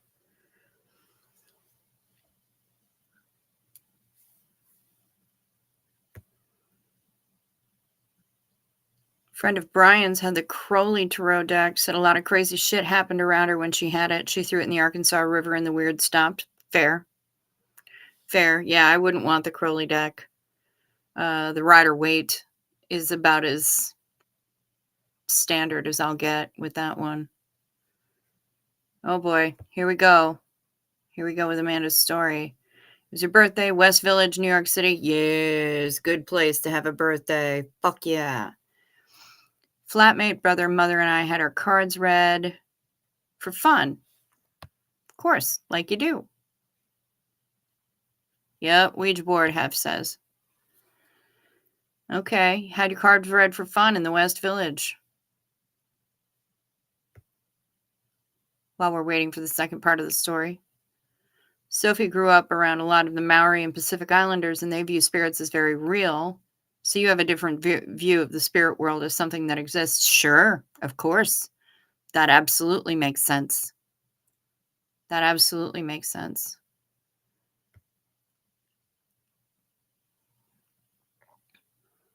Same Soph, but I didn't grow up with the Maori. I do have Maori friends and have assisted them when they do their healing work. Nice.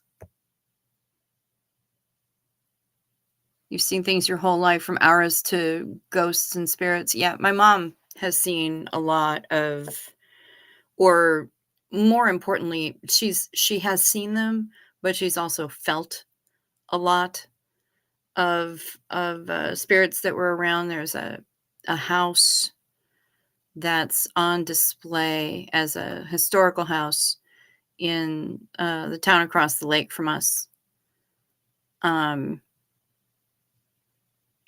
And that the caretaker got in touch with a friend of mom's and said, there's something going on here, and I'm the caretaker of the house, and I kind of need to see if somebody wants to come in and tell me what's happening here. So this friend of my mom's and my mom and a couple other people went in, and it was not pretty, and my mom will not set foot in that house ever again. Okay, part 2 of Amanda's story. When it was mom's turn, card reader said, you are divorced, have 3 kids. Mom hesitated. Silence.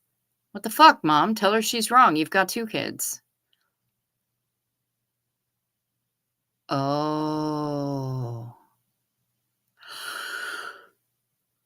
Okay.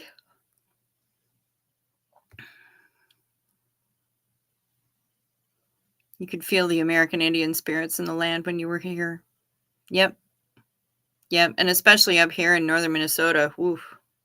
Lots of native spirits here. Lots of native stuff.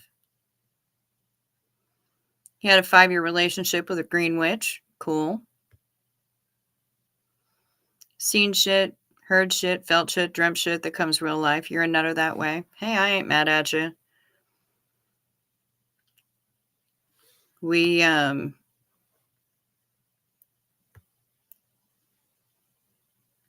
she turned around and looked at me in the eye, turned back and said, yes, when I was young, I gave one up for adoption.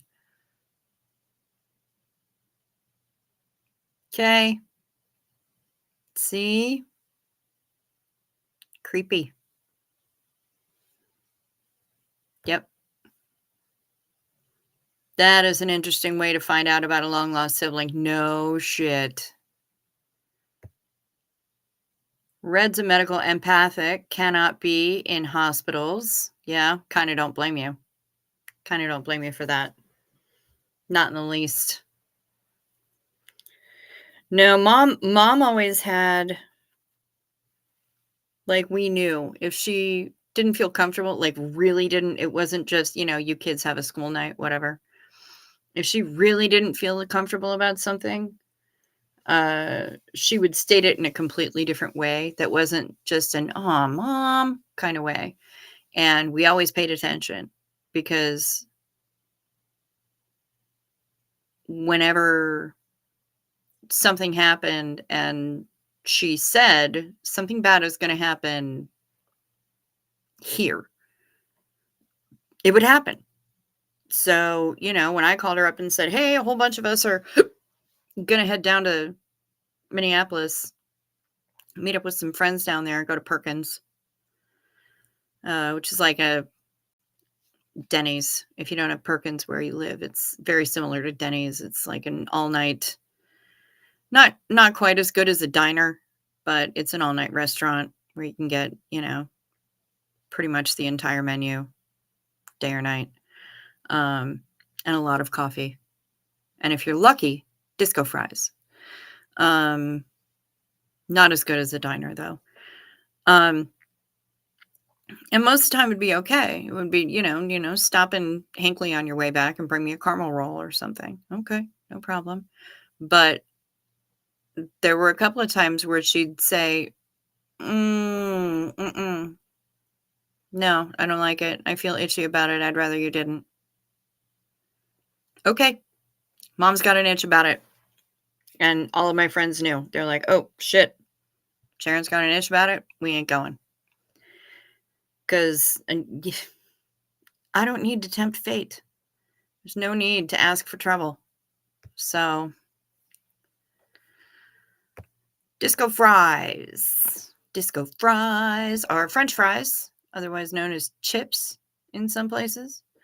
Disco fries, they have cheese and brown gravy on them. They're kind of an American poutine, if you're familiar with what poutine is.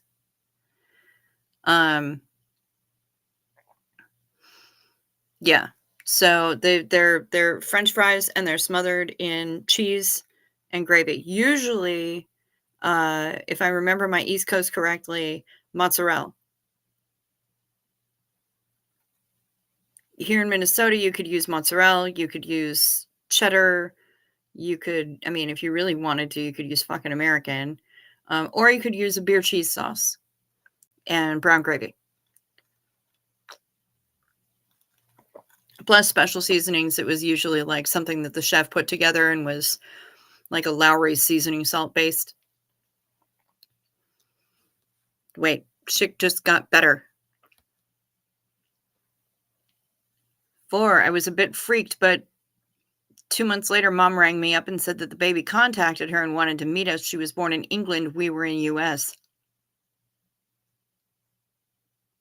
It got better. That's amazing. Did you meet? Is it awesome?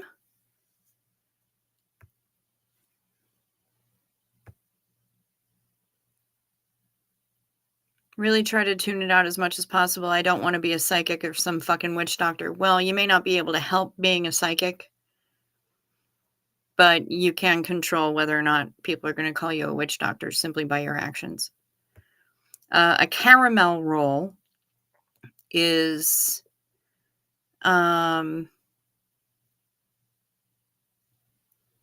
it's like a big cinnamon roll, only when they bake it, then there's caramelized sugar over the whole thing. It just is just gooey, very gooey. And the ones that we get at Toby's are about that big around. They're tremendous. Caramel rolls. Absolutely huge. Just a lot of dough and cinnamon and sugar and gooiness. And I'm that asshole that goes extra. And so I get mine warm and then I have to add butter all over the whole thing.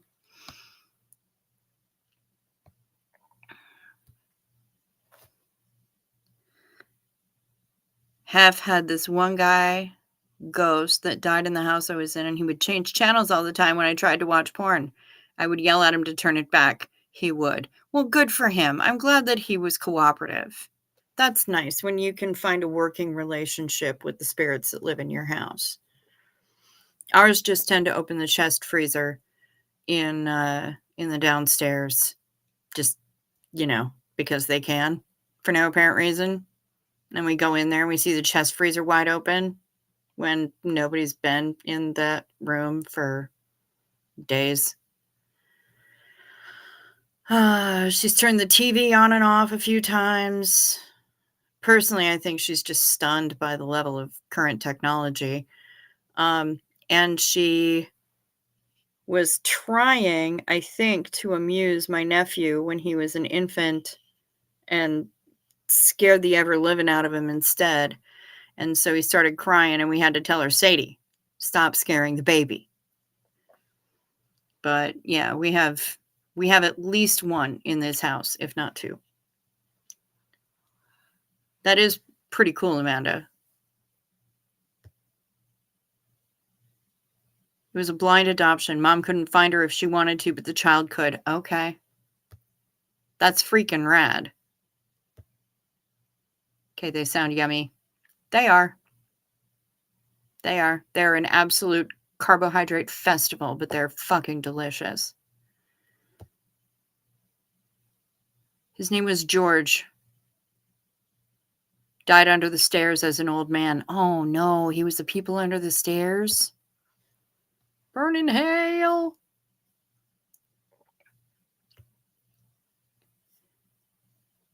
I have frozen fries, brown gravy mix, and shredded cheese. Now the munchies are trying to kick in. Brian, get after it. Make you some disco fries. I believe in you. Throw a little seasoned salt, little Lowry seasoned salt on them bitches. Get it. I believe that you can do this. Of course you're still high, honey. That's why I just ignored it when I read it, Hef.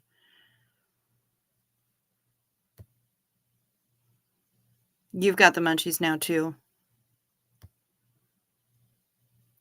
All Heifer has are crackers. Damn it.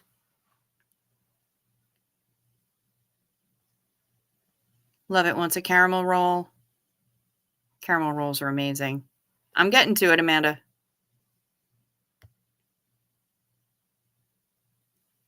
Craziest part, she showed me her journey to find her birth mom journal. The day she found out our mom's name was the very same day I found out from the tarot card reader that she existed.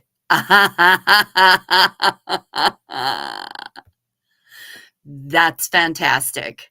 That is absolutely fantastic, Amanda. I love this. I am so happy you shared that with us. That is amazing. That is absolutely amazing.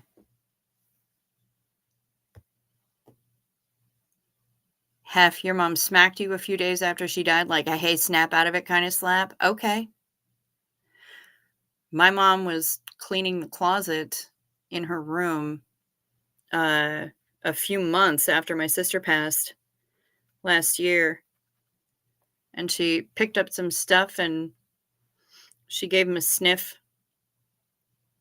like you do when you're pulling clothing out of a closet that's been there for a million years. She's like, oh, these are musty. And my sister said to her, clear as day, well, you'd smell musty too if you were back in the closet for 3 years. Mom's like, all right, I hear you, wise ass. Yes, Lowry seasoned salt still exists. Still exists. Yeah, you can laugh now, 11 years later. My mom was cracking up about it, like, later that day. She's like, all she could do was roll her eyes and be like, all right, wise ass. Okay, I get you. I hear you. But she ran to the phone to tell me about it. So we were laughing about it. That's a pretty bonkers story. And it's awesome. It's awesome. Absolutely awesome. And I am so glad that you told that here. I love it. I love it. It makes me really happy to know that story.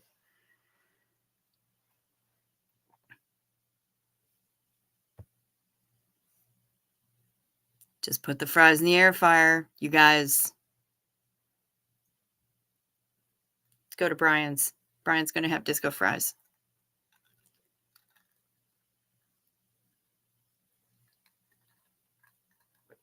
I want disco fries. Actually, what I want an actual straight up poutine. And it's so fucking carby that I can't really justify it.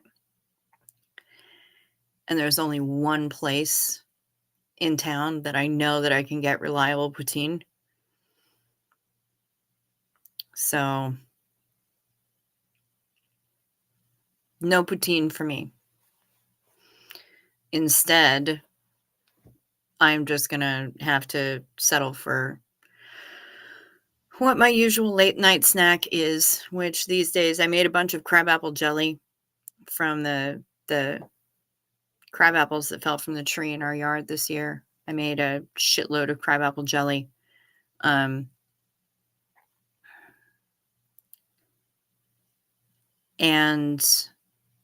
so I make some toast on keto bread and I butter the hell out of it. I put peanut butter on one side and I put my crabapple jelly on the other side. And it's really good crabapple jelly, you guys. I made it with an alternative sweetener. And it tastes like apple pie. It's just got like that buttery, cinnamony amazingness. So I make myself a PB&J on buttered toast with it. That's my standard late night snack. It gets, if I was low on fat or protein for the day, that takes care of it. And it tastes amazing. So sometimes I really am impressed with my own cooking. Story continues. We all did meet up a few months after that card reading. She flew over from England. Me and my brother were like, I think we're the product of the milkman. Mom and her were exactly the same. Oh, wow. So no doubt that was your sister. Incredible. Hef. I was at the store buying my mom a necklace when I got the call. She passed, like, literally at the moment that I was thinking about her. You were thinking about her. She knew that she was in your mind. She knew that she could let go. Incredible. Did you buy the necklace? And did you keep it forever? You never bought it. Left your shit and ran out the door. Fair. Some people would have bought it. Others would have been like, oh, hail to the nah. I'm glad. You make your choices. You make your choices. Do you have regrets about not buying that necklace? That would be my question, Hef. Yes, obviously. I agree with you, Sophie. She was thinking about you too at the time.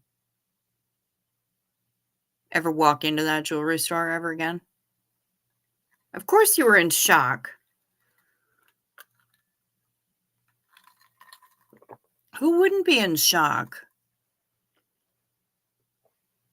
Lord, have mercy.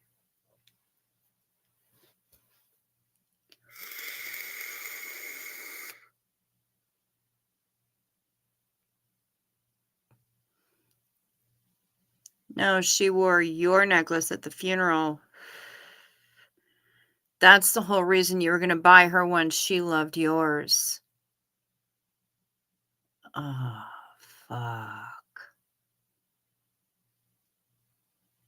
Was she buried in it? Because by all means, you have every right to go back and get the one that you were going to buy for her, for you, since she has the one that you had that she loved. And that actually might be, it might be hella triggering too. Who the fuck am I to say? Everybody processes this shit differently. I'm still processing from my sister, and I probably will be for a long time. But cremated, she was cremated. You still have it. Okay. All right. Good. Do you still wear it on occasion? That would be my next question. Because I would hate to think that it's just sitting in a jewelry box somewhere and never comes out. You could wear it on Mother's Day or her birthday. I think she would appreciate that.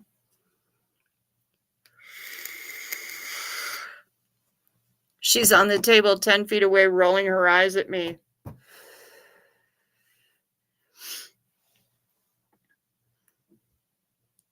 My sister is not even 10 feet away from me. Good, you do wear it. Good for you. I'm glad to hear that. I don't live your life, but I'm glad to hear that. My sister is nearby as well.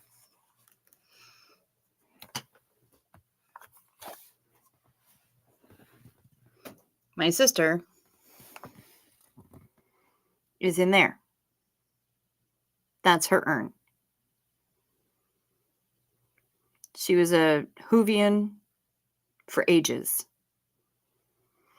And some of her friends were very kind. And they also had a 3D printer. And when my sister passed, they created an urn for us. And they did not charge us a fucking thing. And they hand painted all the stuff, the little notice on the front, and the police box panels and everything. And the windows and the light at the top are made from a particular a particular material that glows in the dark. A Whovian is a person who is a fan of Doctor Who.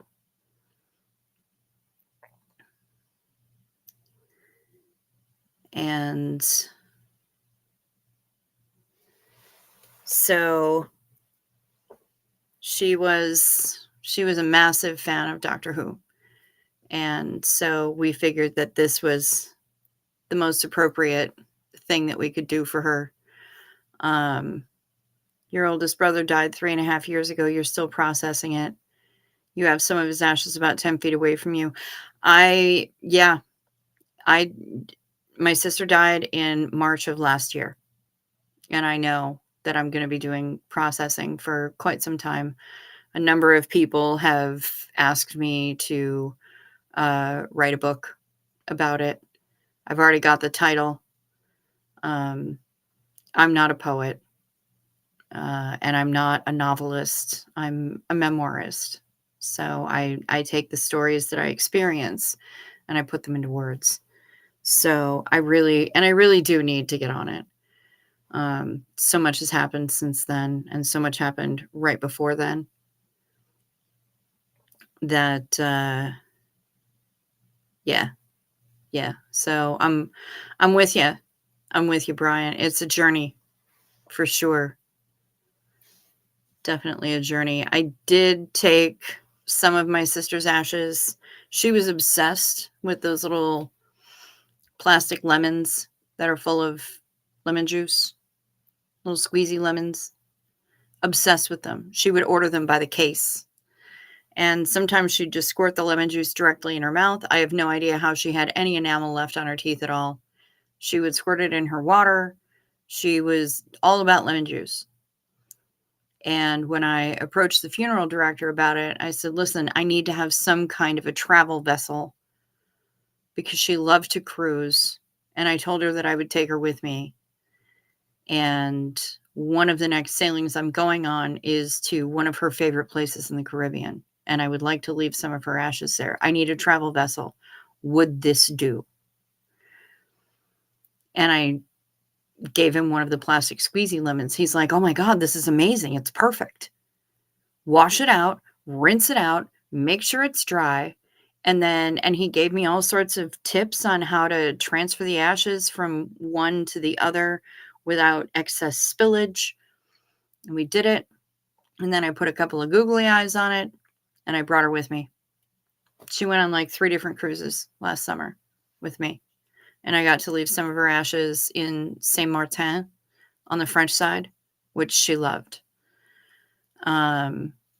So yeah, I strongly advise getting a travel urn that's gonna some sort of a smaller vessel where you can carry ashes to places where you feel like your brother really connected with the place, and leave some of the ashes there. At least it felt good for me. Your mileage may vary. Heifer wants to be put in a Dalek. Fair. That's fair. Distribute! Distribute! Yeah, that works. You're an old school Whovian. Tom Baker was your first doctor. I think Tom Baker was my first doctor, but my favorite doctor is Eccleston. Tennant was good. No shade on Tennant. No shade on Matt Smith.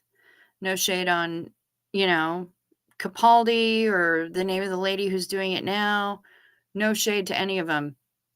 Chris Eccleston, I thought, did an astonishing job as the doctor. Only time can heal. That's true. Your brother and you had an interesting relationship. Okay. Fair. Tangent. Inappropriately adjacent Amanda. Did any of y'all save pet ashes? Asking for a friend. I've been known to encourage the saving of pet ashes before, and I know a number of people who do. When we have pets that pass, because we live on 5 acres, we bury them on our land. And when my cat Burb had to, when she lost one of her 9 lives, she was buried in the backyard right underneath the window that she liked to look out so that she could yell out at all of the birdies.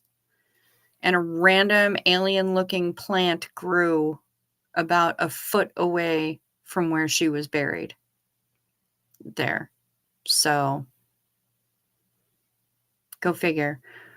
We had a cat that we had for years and years and years until she started having feline dementia. And she's buried out here. And the bleeding hearts plants that Mom planted over her burial site went absolutely batshit the next year in the spring. Just so many plants. So we're like, okay, not going to mess with it. Cool and beautiful. Thank you. Freaking special. Yes, thank you. Love It says she doesn't have ashes. She has a grave. Super ashy up in your place. Hef. Googly eyes. Yes, I put them on the lemon. Hey, Cave Ma'am. Nice to see you out at work for a quick smoke break. Smoke them if you got them, kids.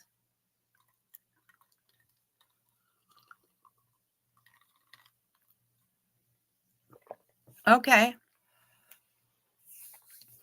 You don't have your brother's ashes. His girlfriend does. She gave you a little bit of them that are in a small patent medicine bottle you found when digging in the yard one time. My mom also was given a piece of jewelry.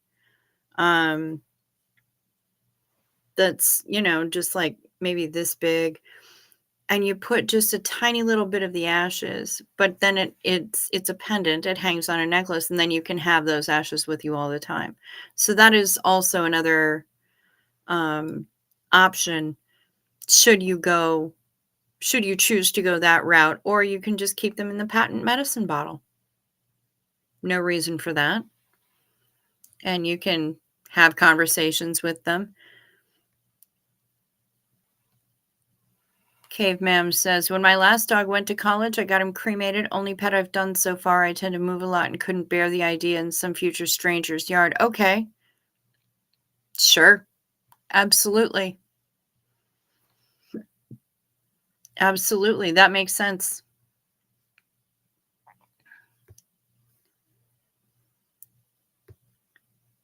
What do y'all think about taxidermy for a pet?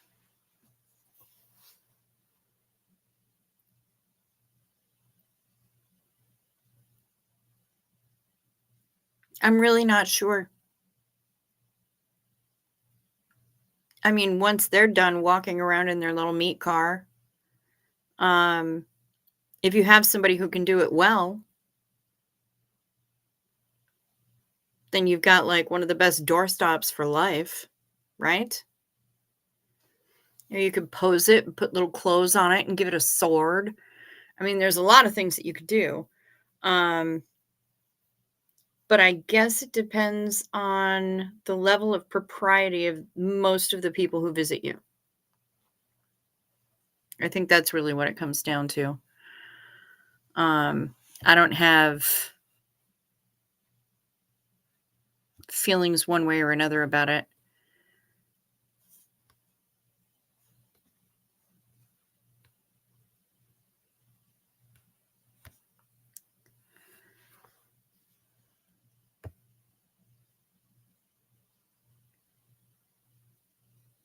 Yeah, you don't have land, so that makes burial a little bit different.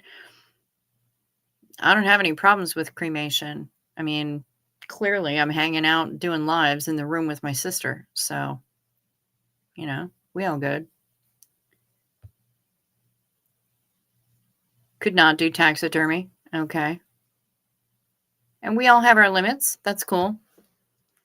Caveman has to scamper. It's a balmy 33 degrees Fahrenheit. Where's she at? What do we got here in the frozen wastes? Last time it checked, it was 3:15 a.m. What say you now that it's 4:27 a.m.?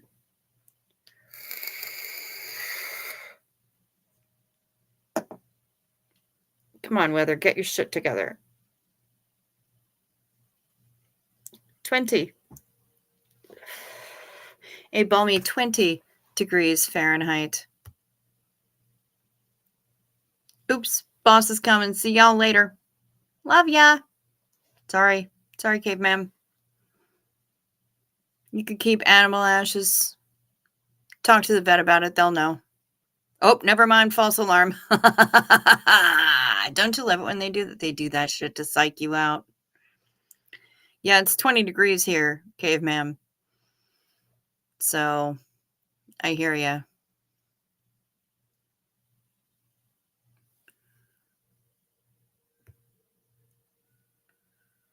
Talk to my dead relatives and friends all the time. Yeah, I do too. Like, if I walk out into my mom has one of those digital photo frames where we can send photos to it from everywhere. And every once in a while, I'll wander out into the living room and here's a big full face photo of my sister full of beans staring at me. And I'm like, sup, A? How you doing? Her first initial is A. Or I'll just say, sup, bitch.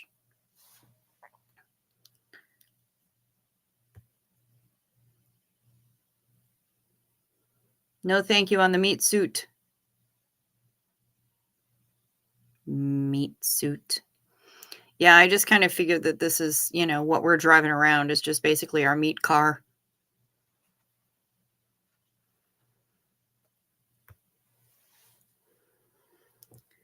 Caveman would keep the bones of a pet or some fur, but probably not taxidermy. Too spendy for my blood. Yeah, it is pretty expensive.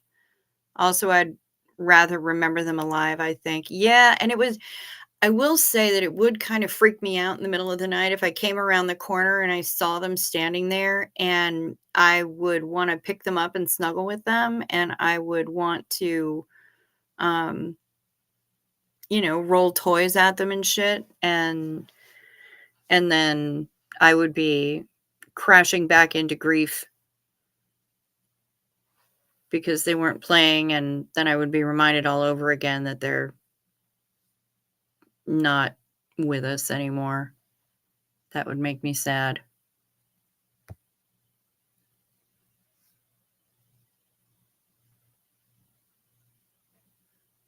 Michigan here, 5:27 a.m. Okay, northern Minnesota here, 4:30 a.m.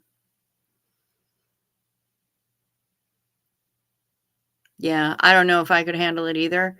I'm totally cool if other people are chill with it. Yeah, Sophie, Amanda, all of our people who are not in the US, we're citing degrees in Fahrenheit, not Celsius. I hate the cold, caveman. You and I are complete opposites when it comes to that. I despise it. But I also despise extreme heat. I like the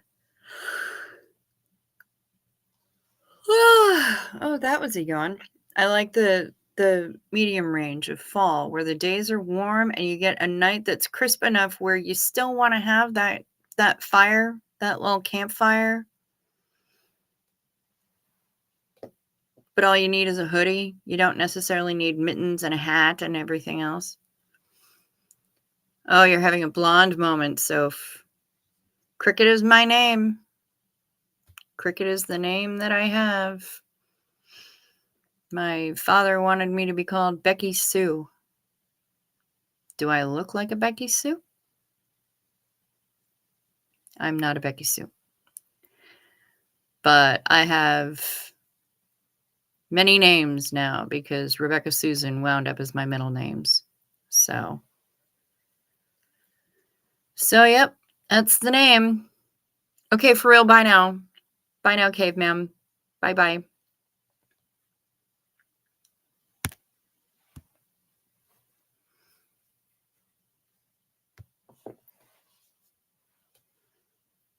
Disco fries are good.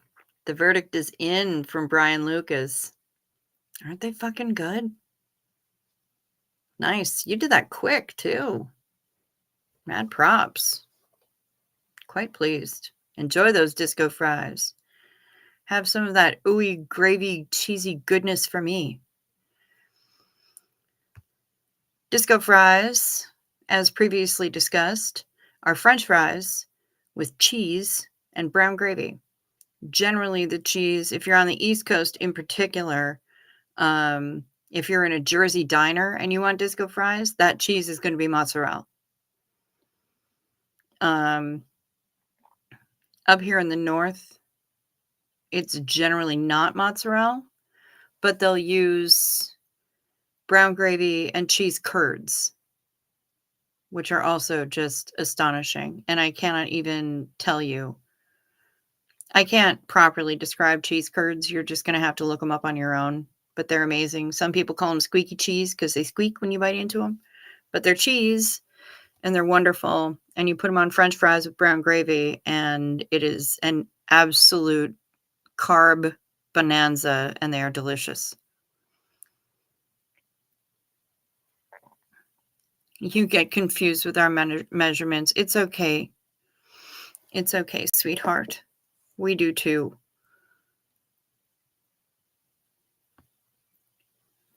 But what about Kiwis using inches for monitors, TVs, tires, but centimeters for most else? Yeah, that is a question. And I was talking with Simon, and he was telling me about how many miles an hour he was going. And I'm like, you're in the UK. Don't you go by kilometers an hour? I don't even know. It's a lot of code switching that we have to do. You're from Jersey and you've never heard of them before. Jersey Diner, late at night, Amanda. Jersey Diner, drunk as hell. You know that a solid Jersey Diner is going to have a menu like a Bible. Like that thick. So much stuff in there. You can get anything from linguine with clams to a very simple basket of mozzarella sticks. Jersey Diner, disco fries. I guarantee. Even if they're not on the menu, ask them. They'll make them. They'll make you disco fries. I keep talking about food you've never heard of. Love it. And here's the thing that, like, you're all on the natural tip. There's no chemicals in cheese curds. It's just cheese. Cheese curds.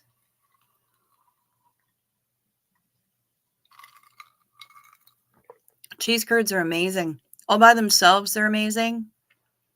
Man, you get them warm and you put them on top of some fries with some gravy. That's poutine. It's one of the only things I can thank the Quebecois for. Because that is definitely an invention from Kanakistan. That came from Canada. I love food.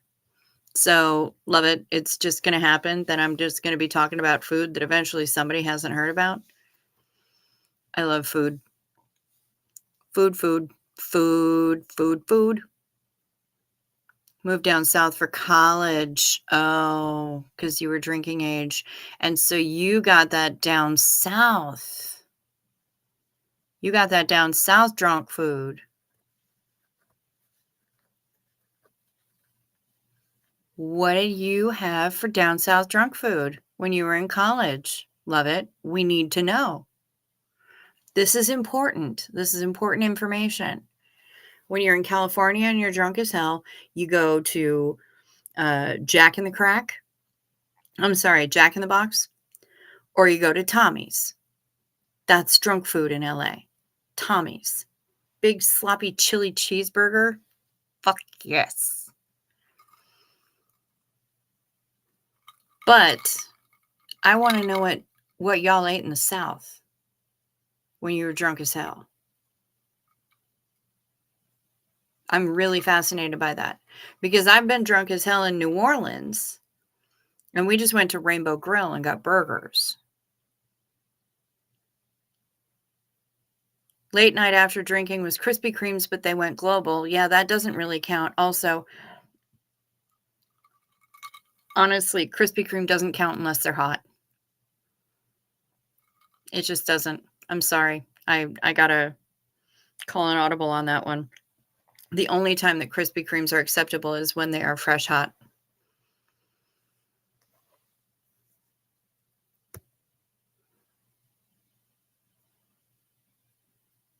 Down south drunk food, anything from the Awful Waffle. Ooh, son, I have been there.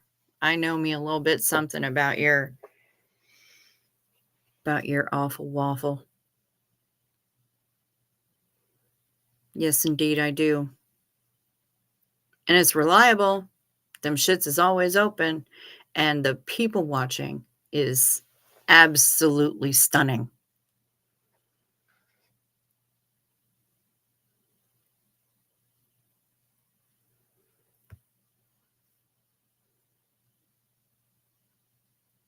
Oh, they were, she says. Those Krispy Kremes were hot. Big red neon sign. Hot. Yes. Only time to eat Krispy Kreme when they hot. Love it doesn't drink or eat meat. No. That's fine, love it. I ain't mad at you. Waffle House here in Ohio. I don't think we have an Awful Waffle here in Minnesota. There is, from under what I understand, one Cracker Barrel, though. Haven't been there yet. Might have to check it out just for comparison's sake, because I've been to Cracker Barrel all over this damn nation.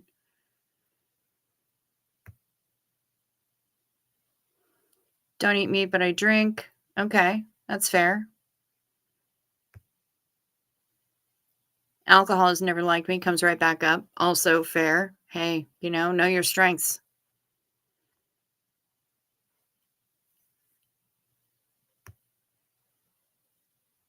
Inappropriate adjacent Amanda is just speechless. She's just laughing.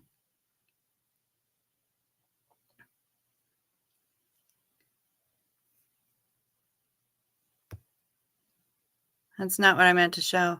You don't have Waffle House there, but it sounds yummy. Oh, Lord. Okay. So next time you come over to the Wild Wild West,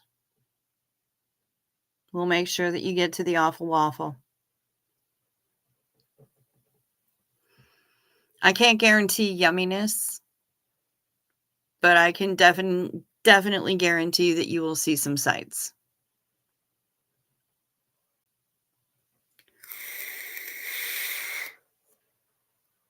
Because it is something.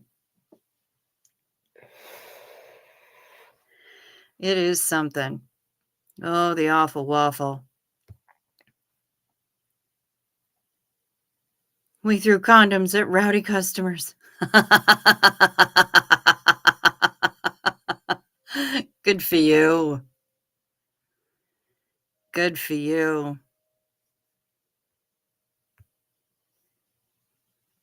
So many things that haven't made it to New Zealand. Yeah, but you know what? I bet you guys have a lot of things in New Zealand that haven't made it here.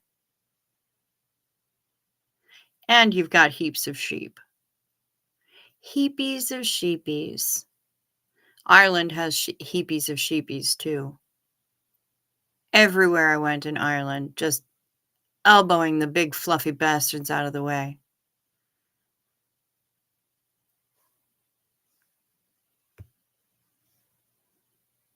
You never went to one. Your beautiful friend lives in Colorado, so maybe when you visit her next year, you can try one. Yeah, yeah. Ask her to bring you to Waffle House. It's not necessarily a culinary delight, but it is a sight to behold. Go there, get the food, people watch. Just go there for the people watching. The food is secondary at Waffle House.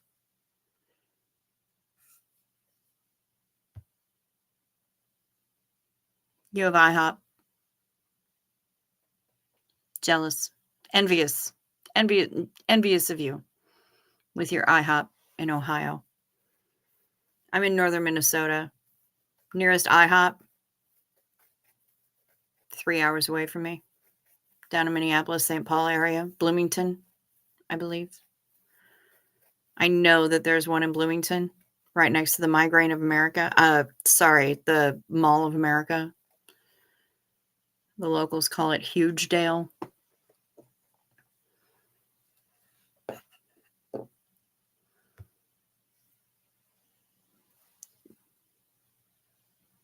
I do fucking love waffles. They are amazing. Waffles are delicious and nutritious.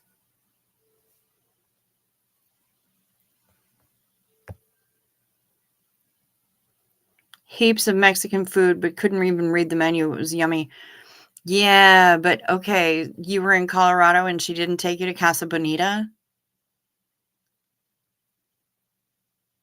That's just sad.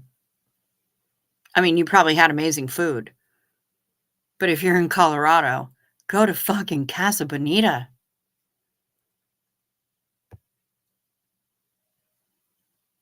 Your childhood hangout was Friendlies. We used to call it Surly's because nobody at any of our local Friendlies were actually friendly.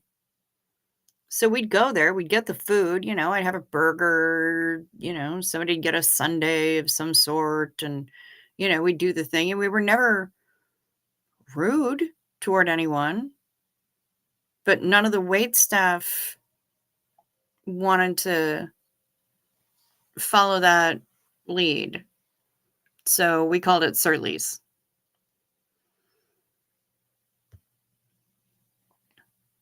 Oh, she took you to Casa Bonita? Okay, good.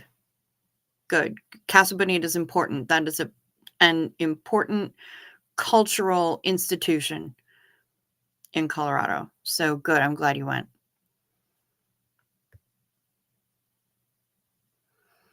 You love waffles too, so a house of them sounds good. And I'm going to say, when I lived in Los Angeles, I lived just a few scant blocks away from a delicious, delicious restaurant called House of Pies. You think a Waffle House sounds good. House of Pies, y'all. So many beautiful, fresh, delicious pies at House of Pies, right there on Vermont.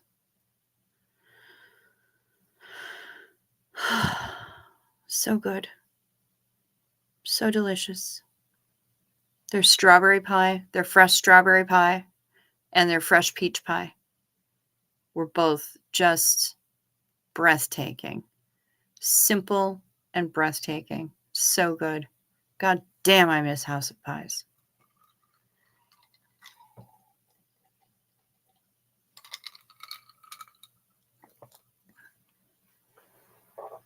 See, and now somebody's talking about tacos, and they're making tacos, and they're soaking beans. I gotta go out and get low-carb tortillas so that I can have some tacos. Because now I want fucking tacos. And tomorrow's only Monday. But now I want tacos. Brian. Where does it go? You had me at pie. Me too. I love pie. You really like the beer and tomato juice? Michelada is what it's called. Michelada. My neighbor actually mixes beer and clamato, which is tomato juice with clam juice in it, apparently. Lesbians. What are you going to do? Best ma and pa restaurant there is called Mixin' and Fixins. Okay.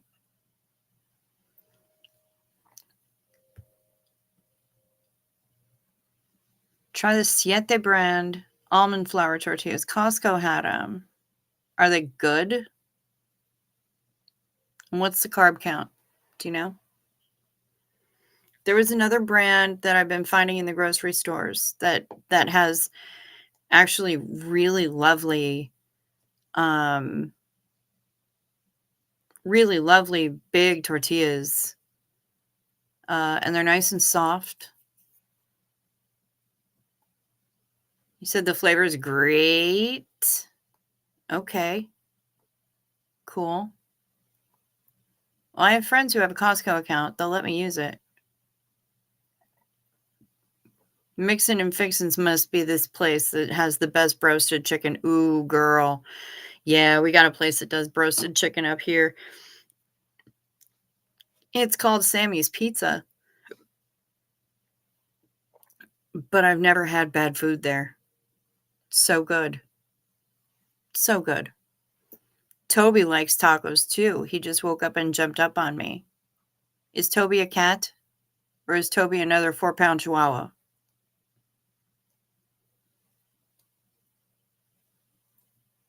Yeah, seriously, Brian, if you wind up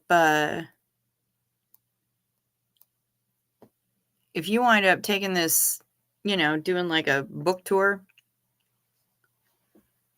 you're going to have so many people around the country trying to feed you.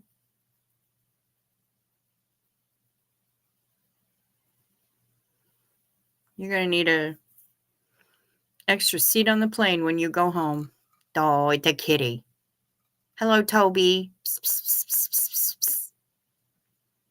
Give him some scritchies for me, please, if you would be so kind. I love the kitties. I have none kitties in here. No Mochi. No Jacob. Mochi probably went downstairs to tuck Mom into bed.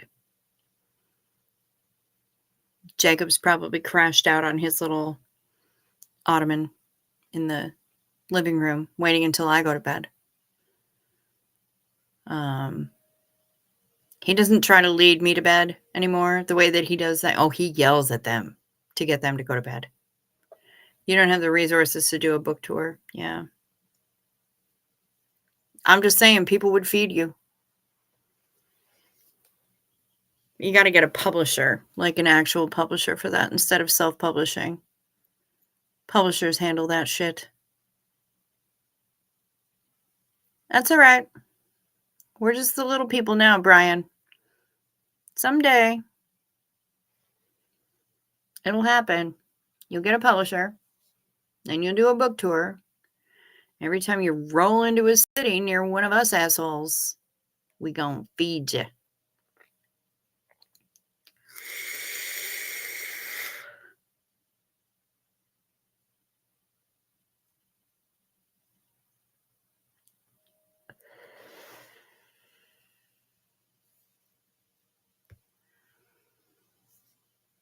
"16 years in New Zealand and you still have a hard time with our summer Christmas."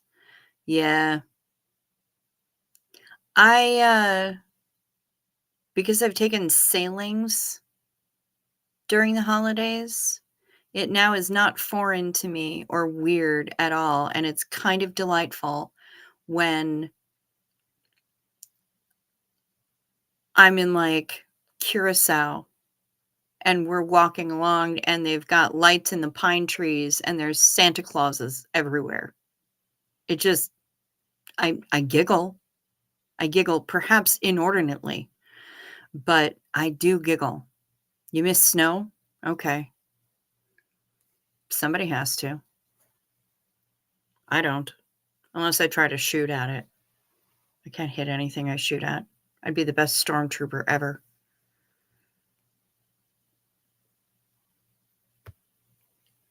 Sophie's only ever had summer Christmas, so you don't even understand why it's completely backwards for all of us.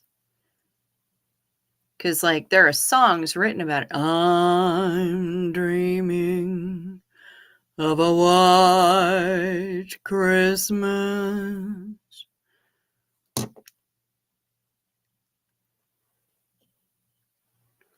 I grew up here in the frozen wastes. Anytime I can have a green Christmas, I'm here for it. Bleh.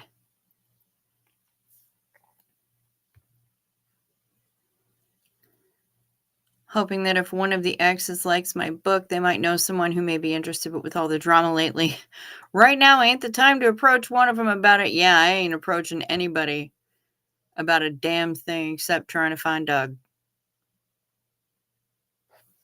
That's the only thing, speaking of which.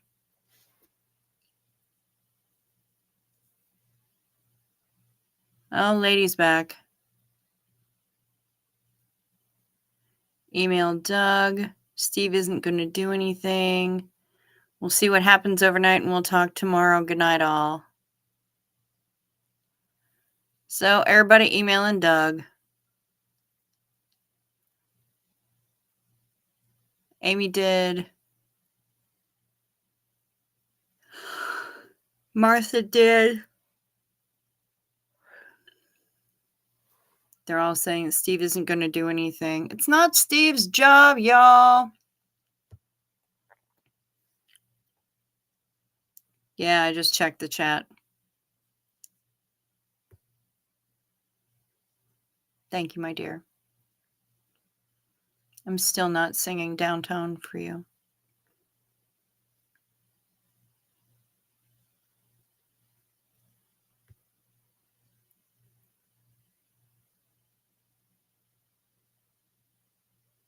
Yep. My monthly membership went through yesterday, just like it always do.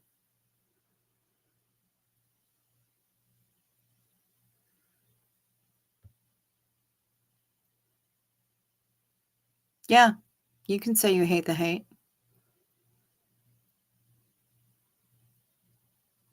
I can get behind that because I think the hate is gross.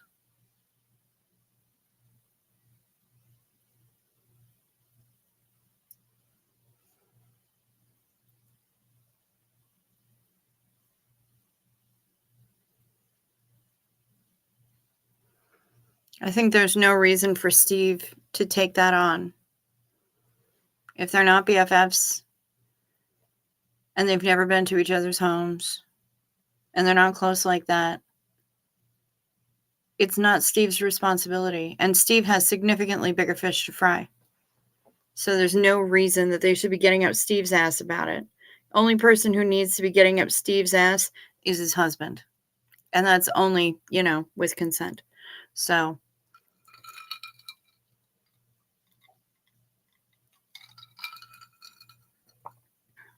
I think Steve needs to play with his puppy. He needs to take care of himself. And if he hears anything, it'd be great if he'd let us know. But that's all that Steve really needs to do.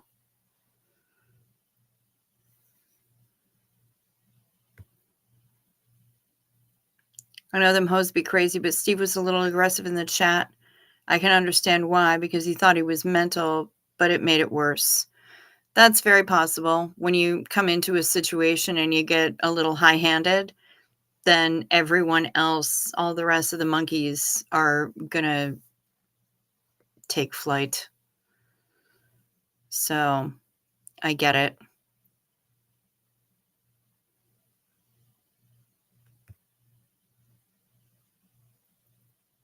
Hef's just cracking up. You hit that vape pen, girl?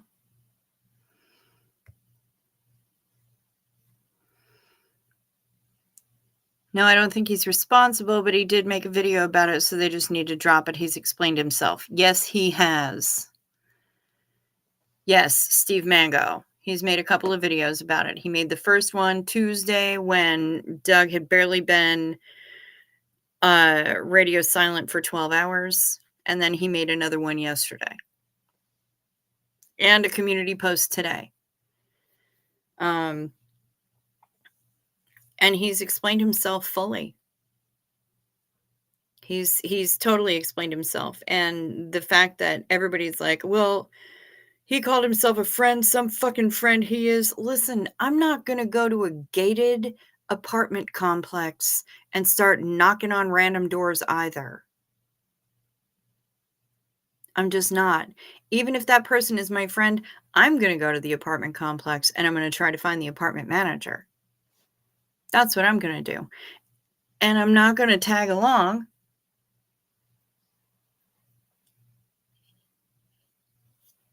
Let the apartment manager check on him. You don't need the 5-0 pounding down his door. You don't need randos from the internet showing up, scaling fences, knocking doors. I mean, what's next? Are they going to put flyers on the milk cartons? All the telephone poles? Fuck, man. He's not a lost dog. He's a human being who decided to go and do human being things. Whatever those human being things are. And if there's a close friend of the family who's now involved and is telling every people to calm the fuck down, then every people calm the fuck down.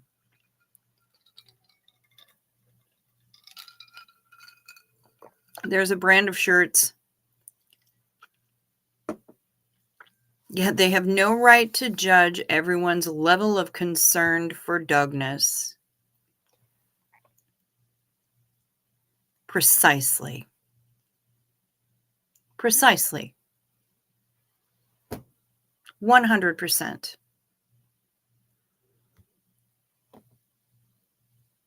Sort of love it. He was calling them fanatics and mocking them for being obsessed with Doug and overreacting. I could see where he was coming from, but maybe he could have said some things differently. He could have made some different choices with his words. For sure. And I think that's why we all need to be careful with our words. But certainly the people he was talking to were not choosing to have any care with their words. So I guess he kind of felt like he didn't need to have any or much caution with him in choosing their words. Fuck knows they had made a lot of irresponsible word choices in the past, and they continued to make irresponsible word choices. And I swear to God, my head nearly popped off when I saw yesterday that somebody was like, does anybody know Doug's mom's name? I'm not going to put it on here. I just want to see if I can look up and see if there's an obituary or something. And I'm like, all right, you morbid fucking ghoul. I didn't say anything, but it took all of the restraint that I had.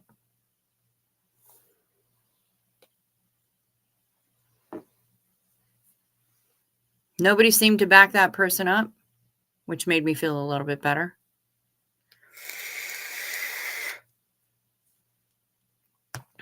But I mean, yeah, we're a bunch of fangirls and boys.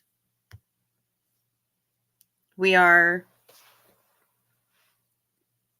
those who are enthusiastic encouragers of the content that Doug puts out. We appreciate him as a human being, but we also respect him as a human being. I know that he wears his heart on his sleeve, and I know that he's been through some shit. And a lot of the topics that he's covered heavy have been really recent and really harsh. And if he needed to take a break, I hope that he took a break. I hope that, like I said last night, like I said the night before, I hope he's up at Big Bear, touching grass, high as a giraffe's asshole, and contemplating his navel. Or I hope that he's somewhere by the ocean where it's nice and warm and the weather is good and he's got his surfboard, or he can take up underwater basket weaving. I hope he packed a lot of weed with him. And I hope he's spending time getting away from this and just disconnecting, not in a Scientology way. The rest of us use that word too. Disconnecting from the drama and the trauma and doing whatever healing or chilling the fuck out he needs to do. I hope that that's what he's doing. I desperately hope that that's what he's doing. Hef's just here for the food. Brian's just here for the toke buddies. Fair. But I mean,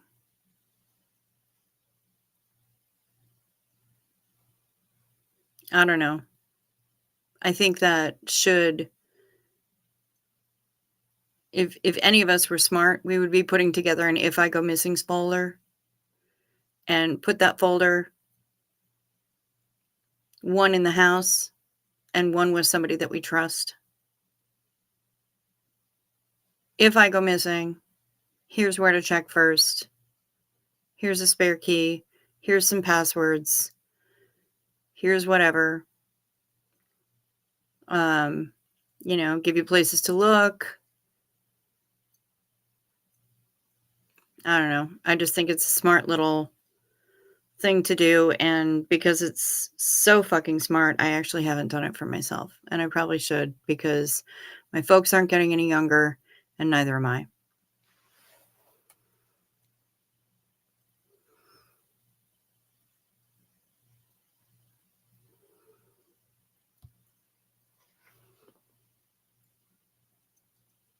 Brian says, if you ever decide to disappear for a while, you'll remember to let people know. Yes, thank you. Don't want the Faulkner County Sheriff's Office to show up on your doorstep. Yep, that would be smart.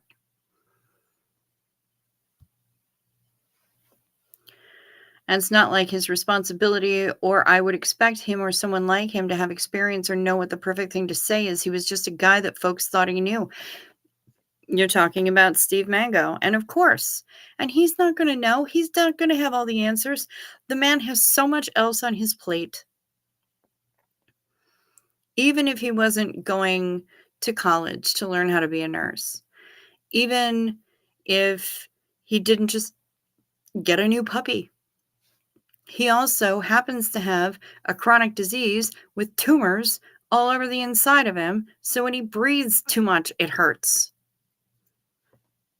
Speaking as somebody with chronic pain, I get it. I'm not saying that my pain is anywhere on the level of him, but also it's not a contest. I get it. We recognize our own. He's got enough shit to deal with. It shouldn't be all resting on his shoulders. And I think it's absolutely insane that there are people that think it does.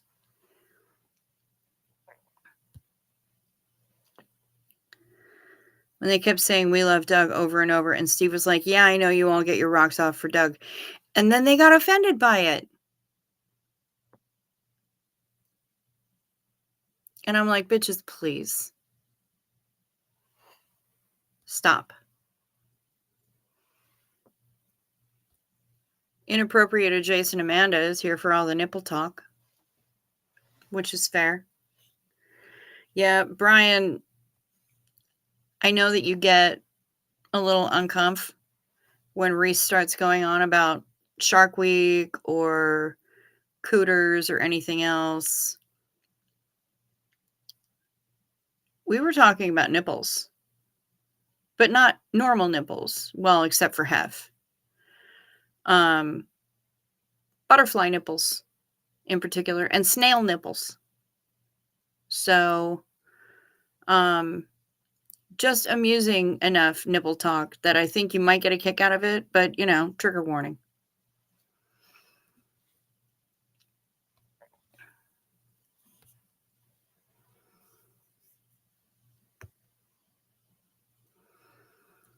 If someone's family would disconnect from them, they might not imagine that people, even strangers, care.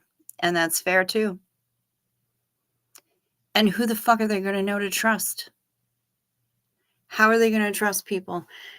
Especially when it's been seen that there are so many people in the XSP community that they can't trust, with all this bullshit going on with Aaron and Rinder and Headley's and Rathbun, all that shit. You can't trust Tony Ortega as far as you can throw him, and I'm certain that Doug knows that. He uses his reporting, and he credits his reporting, but he doesn't ever talk him up as a good guy. Who do you fucking trust?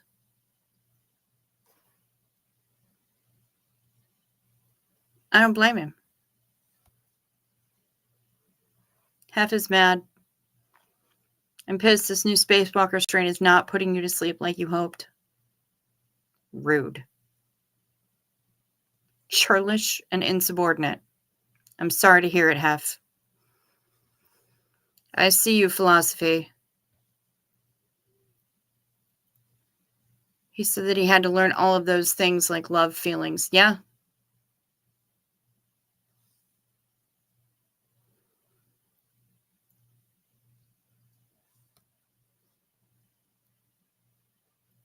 You need these gummies, apparently, Hef. They've made the chat seem like it's going really fast. I want to try these gummies. I'm excited. Heifer nipples.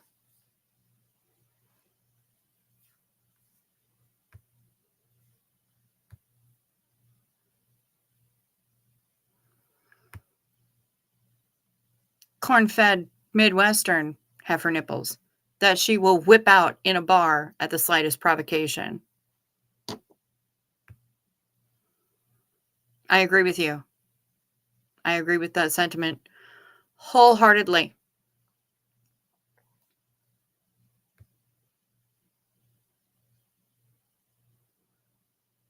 My dog George, he's a Chihuahua. I was holding him and my dog Phil came up and George started barking at Phil and bit my right nipple. Now see, that ain't nice. You have my condolences. Brian, is the nipple okay? And also, what kind of dog is Phil?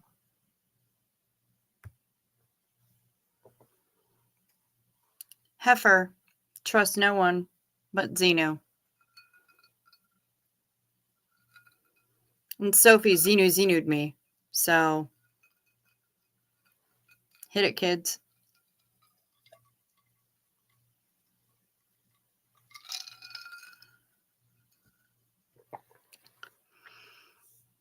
Poet had to bring it back to the nipple.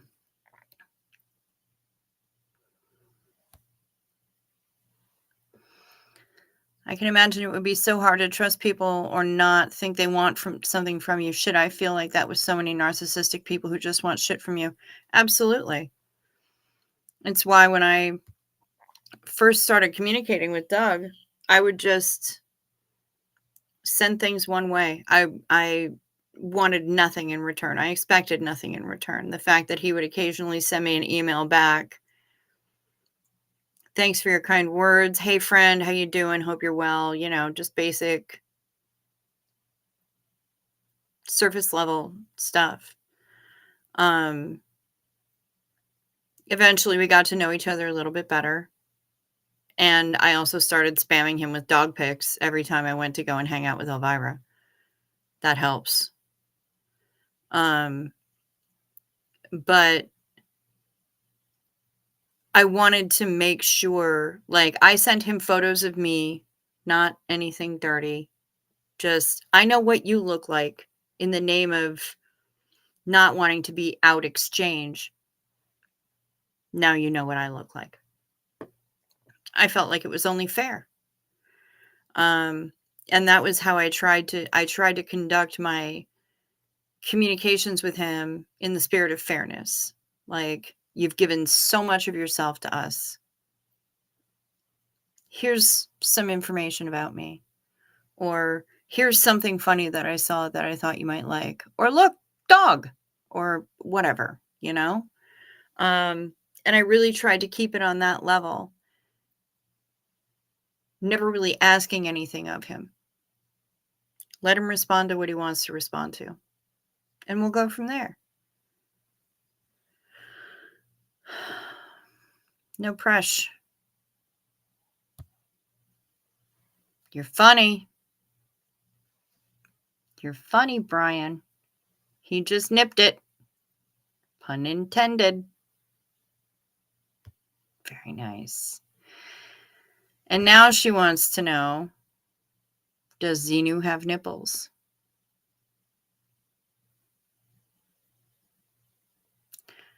I don't know, but I feel like that's something that's going to make it into one of my future cursey snap chains, which is why I'm writing it down right now.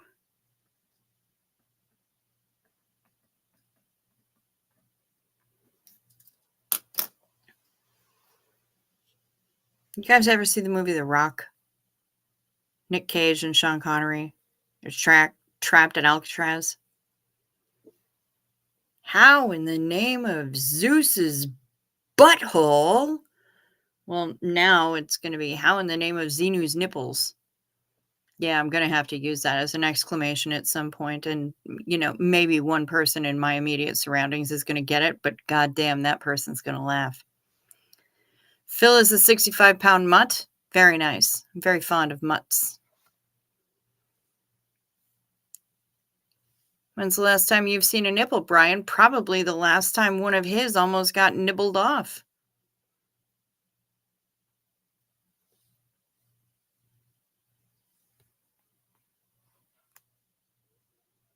You haven't sent him photos of you, but you might send a dirty one. What, after you've been rummaging about in the garden? Thirst. Oh, the thirst.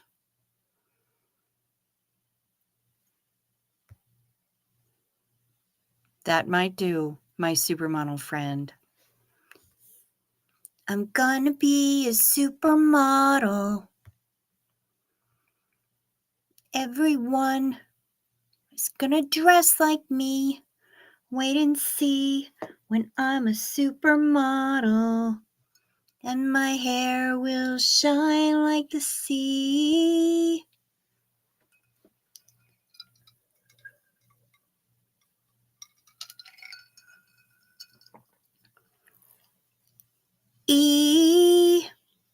I can't hear the word supermodel without thinking of the song Supermodel by Jill Sobule, which was the first song I ever learned how to play on bass guitar. Speaking of bass guitar, I have to find the photo. But this is really exciting. My best friend in the whole wide world ever. We've known each other since I was 11 and she was 13. Her dad was a professional musician. And he was also a shitbag. When he passed, she got the vast majority of his instruments.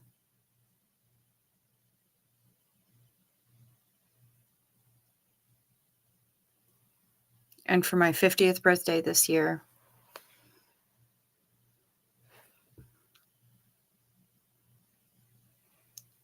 she's giving me this. It lives in my house now.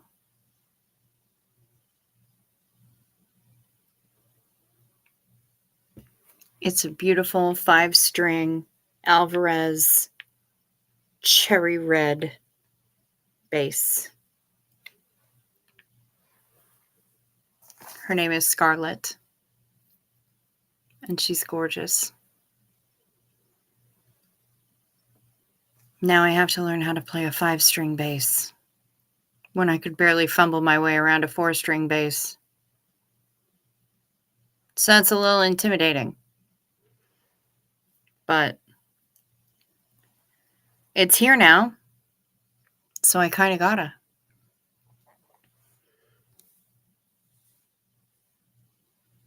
No, you would never send a dirty picture to him. Isn't she a beautiful guitar? She's beautiful. Damn right, sexy Scarlett. Stand by for a drink of drink.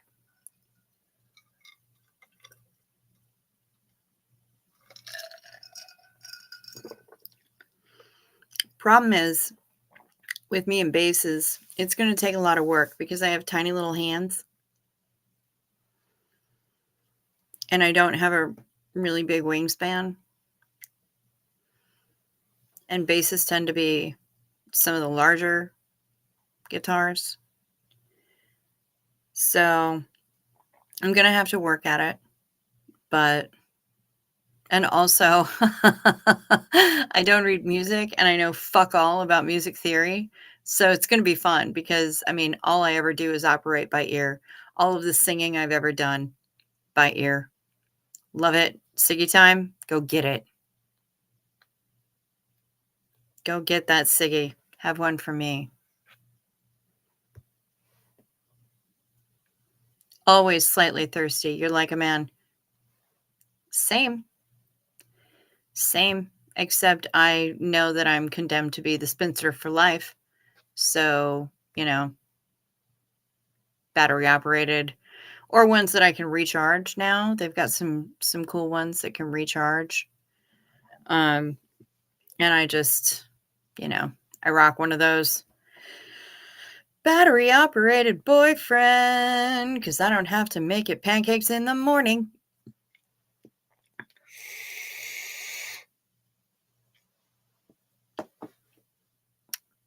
How would that work?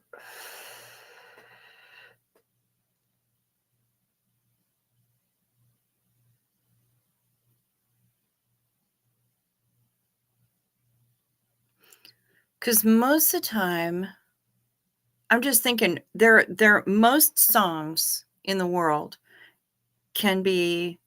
most phrases in the world can be created into 2 songs. Camptown Races and Girlfriend in a Coma. Just about any situation in the world can be put into those 2 songs.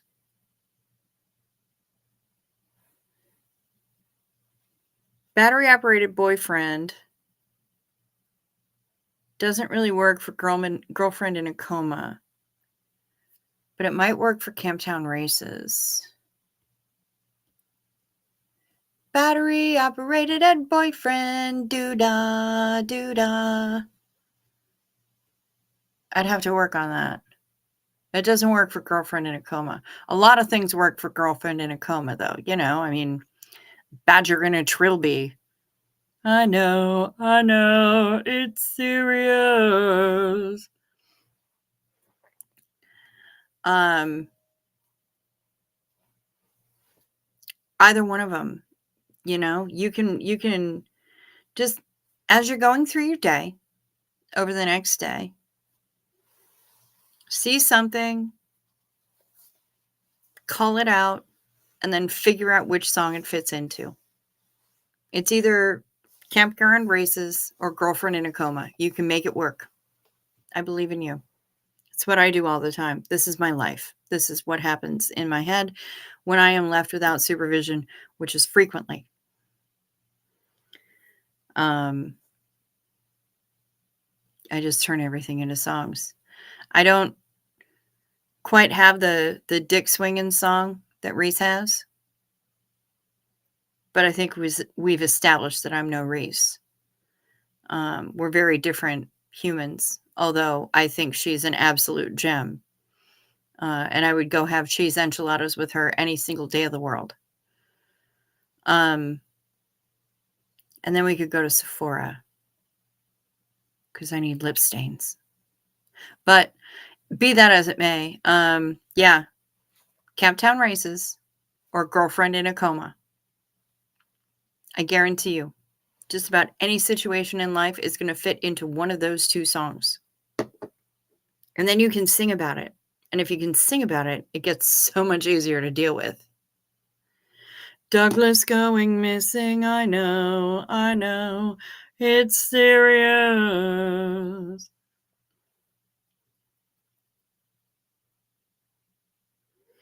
Douglas didn't make his life, doo-da, doo-da. Bitches in the chat go wild, oh, da doo-da day. Here you go. See? That one fits into both. It just, takes a little bit of work, but it can happen.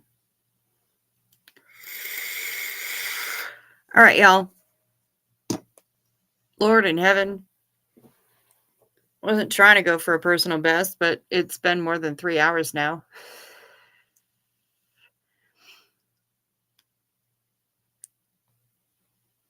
Swinging dicks, swing that dick.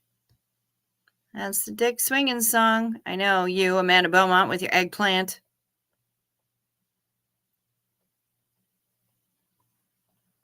Very silly. Funny, not funny. Yeah, I know. But you know what? We gotta find the funny where we can. Doug knows my intent. I am convinced that Doug knows my heart, and he knows that I want him to be safe and happy and healthy. And if that means he's going to come back to us, fuck yeah.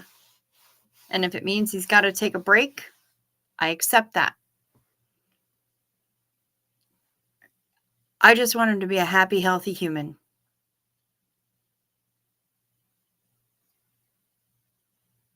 I want to know that he's a happy, healthy human. And I want nothing more beyond that except whatever he chooses to offer. Even if that's just a, hello, my friend, I am a happy, healthy human. I'm cutting off contact with everybody right now. Okay. I accept that. You're fading. Red's fading.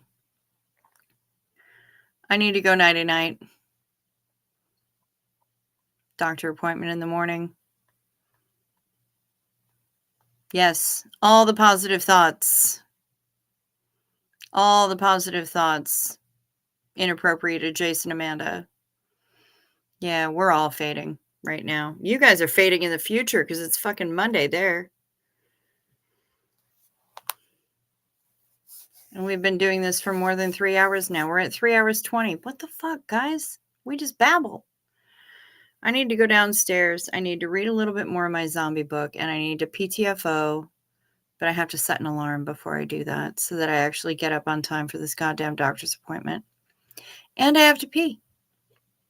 So, good night, everyone. Good night to all of you. Good night even to the lurkers. I'm glad that apparently I have 7 more subs than I thought I had, because last time I checked, I had like 35 or 38. Now I have 42. That's exciting. Woohoo! Monetization. Here I don't come. anytime soon. Laura, good morning again here. It's 1 p.m. You left, did some practical things, and back to say bye. Oh, thank you. Mille grazie. Ci vediamo, Laura. Ci vediamo domani. And I hope to see you all soon. I'll be popping in again probably tomorrow night because apparently there's nothing else I do in the middle of the night except talk to you lot. But I'm glad to do it because as long as we don't have news, we got to be able to babble about it somewhere in a constructive way. So, and a positive way. You're right, Red. Positive thoughts. Sleep sweet, everybody. Thank you so much for joining me. I really do appreciate it. It's really been helpful to me to talk with you all. And I can only hope that it's been helpful for you as well. And be well, be safe. Try to think good thoughts for Doug. And we'll see you tomorrow. Ciao. Peace to you.